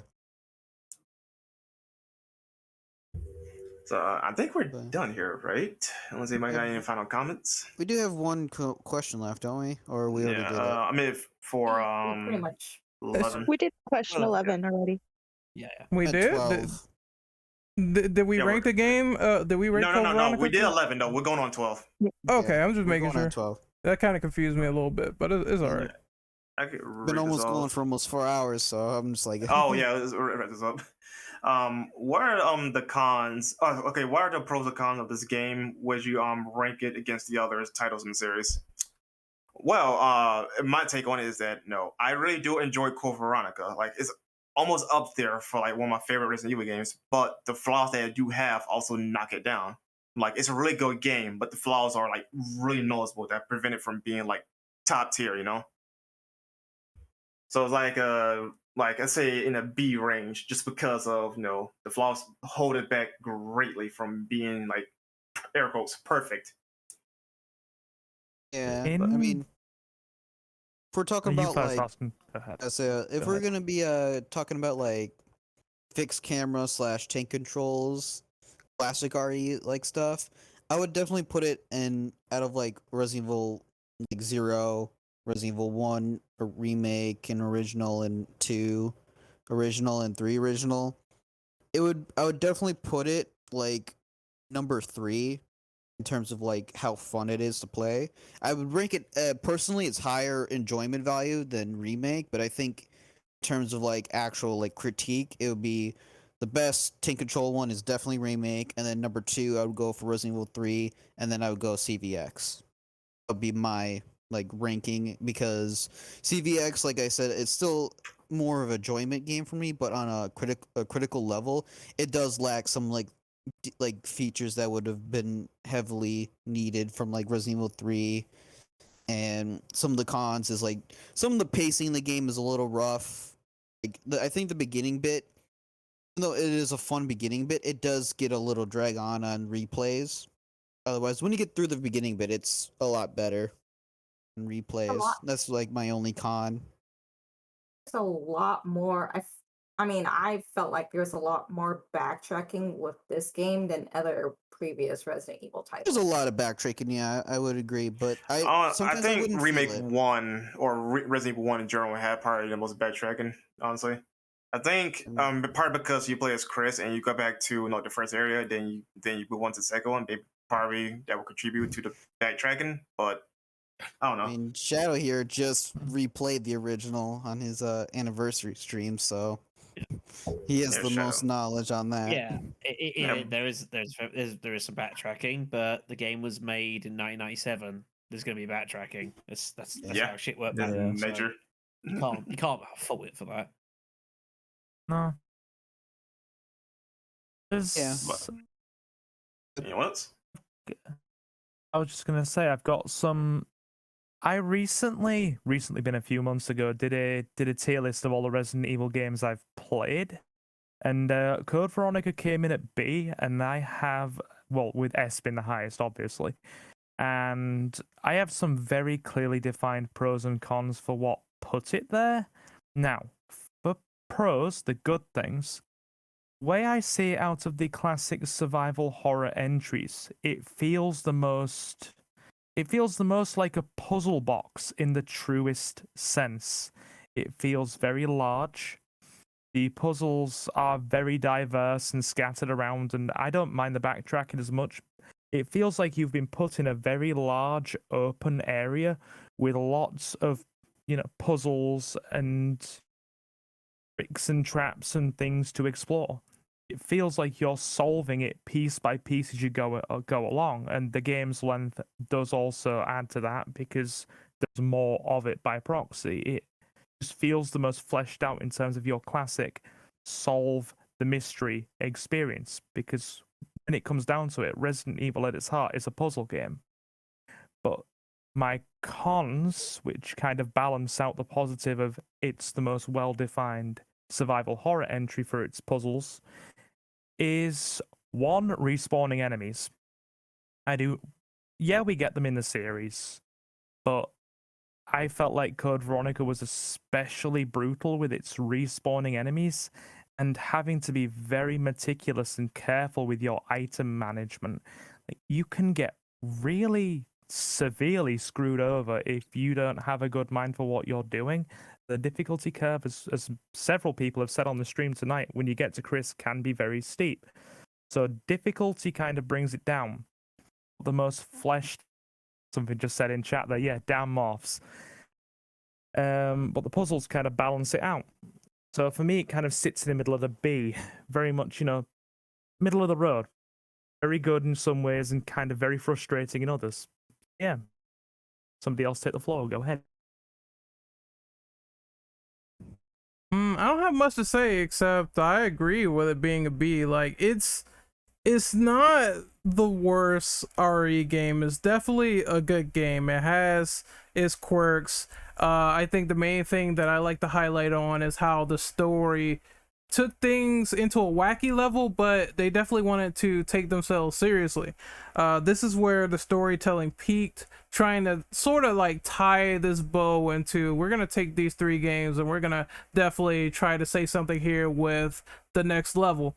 At the same time, I do think that some of the issues come from the fact that it's not a very accessible RE game. If you play like the previous 3 games, you'll be fine, but just coming into this game for the first time ever or for a long time, you're gonna have some trials and tribulations for sure.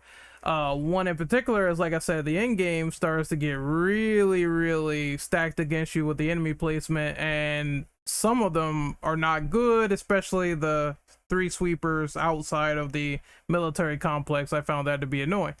Outside of that, I do commend them for what they did. I do like the fact that we got a extended cut, which tells us more story, more lore, more context, and that's really great. For what they did, definitely a good sign. I just wish that Mikami would get his head out of his rear and stop hopping on new consoles and saying, hey, this is going to be a multi-selling hit if I do this, and it turns out to be not so great. That's why the sales are low for Code Veronica.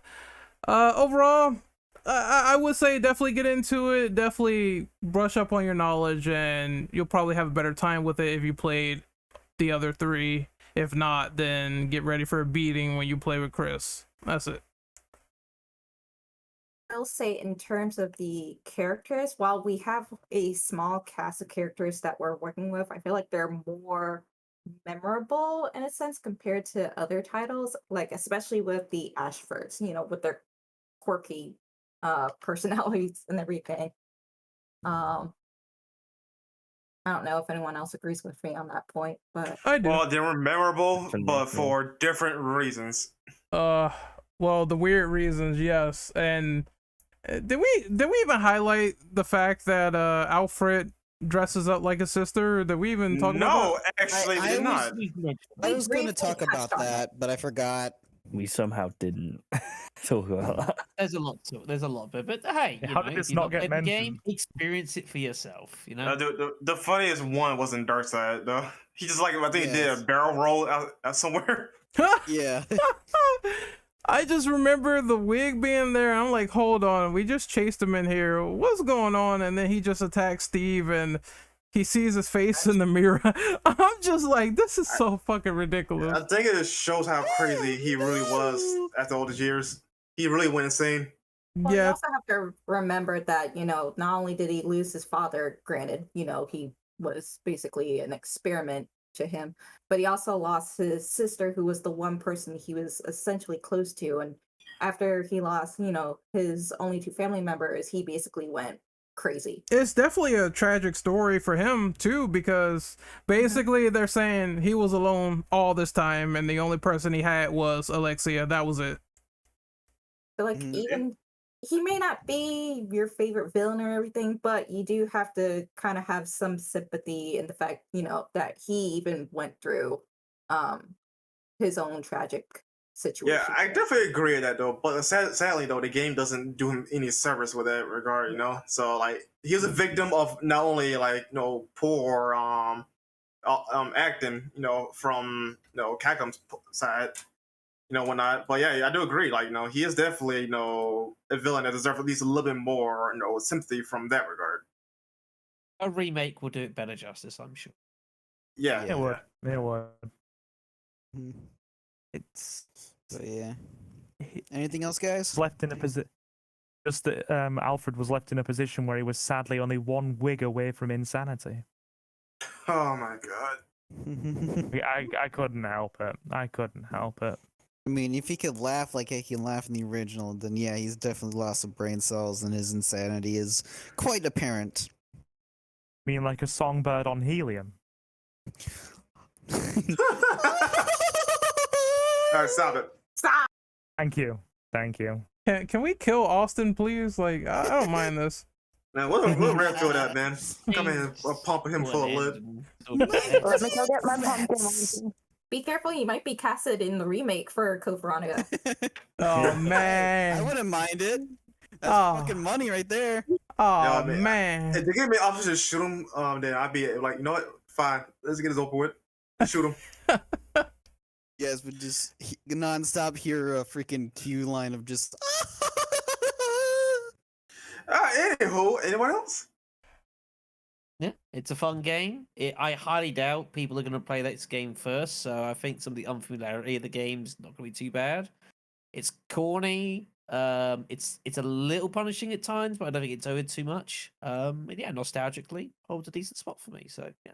Also, Shadow, The game is you remake fantastic, but I just don't see it happening, sadly. also, Shadow, you underestimate people jumping into a series at the wrong entry, because I swear to God, people always say this for RE4. I'm like, okay, there's been so many REs before that.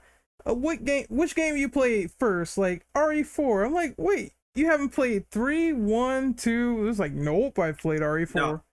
Honestly, though, in the RE community, though, RE4 is literally that game that everyone play and most likely never played the sequels or the prequels. Do you remember the freaking advertising push for that game when it came out? Yeah. It was outrageous. Yep. So In fairness, though, like the other games, it's fine, especially because, again, it's like one of the highest selling ones for a reason, though. That right there, had a really high marketing campaign, too. they did a good job. So Speaking of coming in at the wrong entry, I had a writing and gaming friend of mine online come up to me the other day because he knows I'm a big Resident Evil fan. And he said to me, "Silver, what are your thoughts on Operation Raccoon City? I've been playing that. I've just started this whole Resident Evil thing now, and I'm just thinking to myself, oh my lord, you sweet summer child." And then one of my friends was also in that Discord, and he just said to the dude, "Look, he's already done a tier list. It's all the way down in E. Just try and pretend it doesn't exist." It's To be fair, nowadays Operation Raccoon City is not as bad as people said. It's bad. No, but it's it's not as bad. Garbage, bro. God, I hate that game. I No, played it's- it recently. I got the platinum for it. I can tell you this right now, dude. The Wolfpack God, fuck that campaign, dude. I hate it. It's I hate it. it's easier to play with people. Yeah, It is. That's it it is. is easier to play honestly with people, but I don't think it is as bad as people say it is. I'll That admit though, makes not the sense worst to game in the them. world, but it still sucks. I'm sorry if anyone can come listen to this. I know it sucks. It's just that I think it's not as bad as people say it is. No, my there are take worse on games it. out there. No, Duke Nukem Forever Definitely exists. worse. I have if I- opinions on this game, but I'm gonna save them for a podcast in the future. Like it's Yes. like what many people say. The idea is great. The execution was awful. Yeah, I agree. Yeah, that's my Yeah, stance as well. That's how I But would say it. yeah, like the Came out- characters were the coolest part about the game. I wish they were Dude, actually canon. Victor is the coolest character in the entire game. Everybody loves Vector. Like Mm. it's no contest, all right. But anyway, off topic. We're off topic. Let's move on. All I'm gonna say to close this little segue out is, you said play it with people. If I play it with people, I risk being socially ostracized and losing all my friends. I can't do Okay. that. Hmm. Very good Just- point. Just Like, get they're just drunk. gonna Just see get that them all drunk. projector You'll have a thing. great time. Yeah. so much Get a fun. bottle of See the single projector malt scene, out. and they're gonna leave your house. If they don't burn it down on the way out, you're lucky. Just get drunk and play that game on the easiest difficulty. You'll have a fun time. Play it on Yeah. professional. It's the worst thing in the world. I'm telling you. No, Yeah, no. I did it. It's I so did one- easy. Oh. No, the fuck it. No, it's No, not. it is not. It is Alright, not. back Yeah, to the topic at hand before I really blow off. Anyone else? Because we gotta do some outros. Because some people Yeah. in the UK are trying to sleep, and we keep it. Yeah, it's pretty much like 1 in the morning or 2 in the morning for them Yeah, right it's now. good morning. Two in the morning. Going once, going twice. All right, outros. All right, Well- Austin, outro yourself. All right. It's been fun today. I'm AK Austin. You can find me on Twitter under the same handle, and that's pretty much it. I'm trying my best to get situated with Twitch again because my Xbox is pretty broke, but yeah, we'll see. And it was fun. I was glad to be here, and see you guys later. Aaliyah Love, outro yourself. I'm Aaliyah. You can find me on Twitter at Aaliyah_love without the E at the end. And then on Instagram, Princess of Plink Bliss, YouTube, Crystal Blues. I'll probably be back for another discussion about one of the lesser favored RE games if Ren drags me. And I think I'm coming back for Clock Towers later next month. So. All right. Black Rock Shadow, outro yourself. Yeah, you can find me at Sleepy Shadow on YouTube and Sleepy_Shadow_993 on Twitch or some form or another. I'm around. I'm doing bits and pieces. But yeah, cheers, guys. Cringe, outro yourself, sir. So I'm Ginge. I've got Twitter at BlitzGinge, all one word, and I'm not really doing a lot at the moment anywhere else. So. All right. Man Rose, outro yourself. All right. I'm Rose. Well, you can call me Rose, but I go on Twitch, Twitter, and Instagram under Manthy Rose. I was gonna try and finish up Fatal Frame, but I think I might just chill out for the rest of the night and pick it up tomorrow. But I enjoyed being in my first podcast. I would love to be a part of it again in the near future. And yeah, it's been fun, guys. Thanks. Oh, if we're You're talking welcome to about come back. ORC, you're coming with us. Okay. Yeah. I'm definitely there if it's gonna be there. I'm in. All right. Help me. We have All some right. opinions on that. I'll be the devil's advocate. No, you be the devil for sure. You know. All right. I'll bring the All right. flamethrower. Operative, hurry up. All right. So you can find me on Twitter at RenOperative_. You can find me on YouTube at Renegade Operative, and you can find me on Twitch at Renegade_Operative. I don't know what I'm gonna play next, but I'm gonna try to find some random games and do some stuff. I did get back for Blood, so hopefully I get back on that and start playing with people. And yeah, pretty simple stuff. All right. Silver Crystal, my man's. Outro yourself. Alrighty. Thank you. Yeah, you can find me on Twitter at SilverGaming01 and on YouTube at Silver Gaming Network, playing a lot of retro PlayStation games and streaming Resident Evil 4 while making lots of inappropriate comments about Ashley's chest. So that's fun. Ballistics. And yes, the ballistics. And you'll probably see me again in a Ballistics. I know, fabulous, right? You'll see me in a few weeks' time for Until Dawn podcast. So see you then, and thanks for having me Nice. back. I'll be there too. Hey. All right, and then now you can find me at Twitter at Immortal Brendel, Twitch at Sir Brendel. Everywhere else is none of your goddamn business. Get the fuck out of here. I mean, have a blessed day, blessed night, afternoon, whatever time of day it is for you. And please join us again for our next podcast. And stay indoors, don't get sick, do something to keep safe. Bye. Get out. Improve. Bye. Farewell, mortals. Don't have sex with your sisters, please. And Oh God, no. don't forget, the best line is just a laugh. Mute him. Oh, Mute fuck that you. motherfucker. It's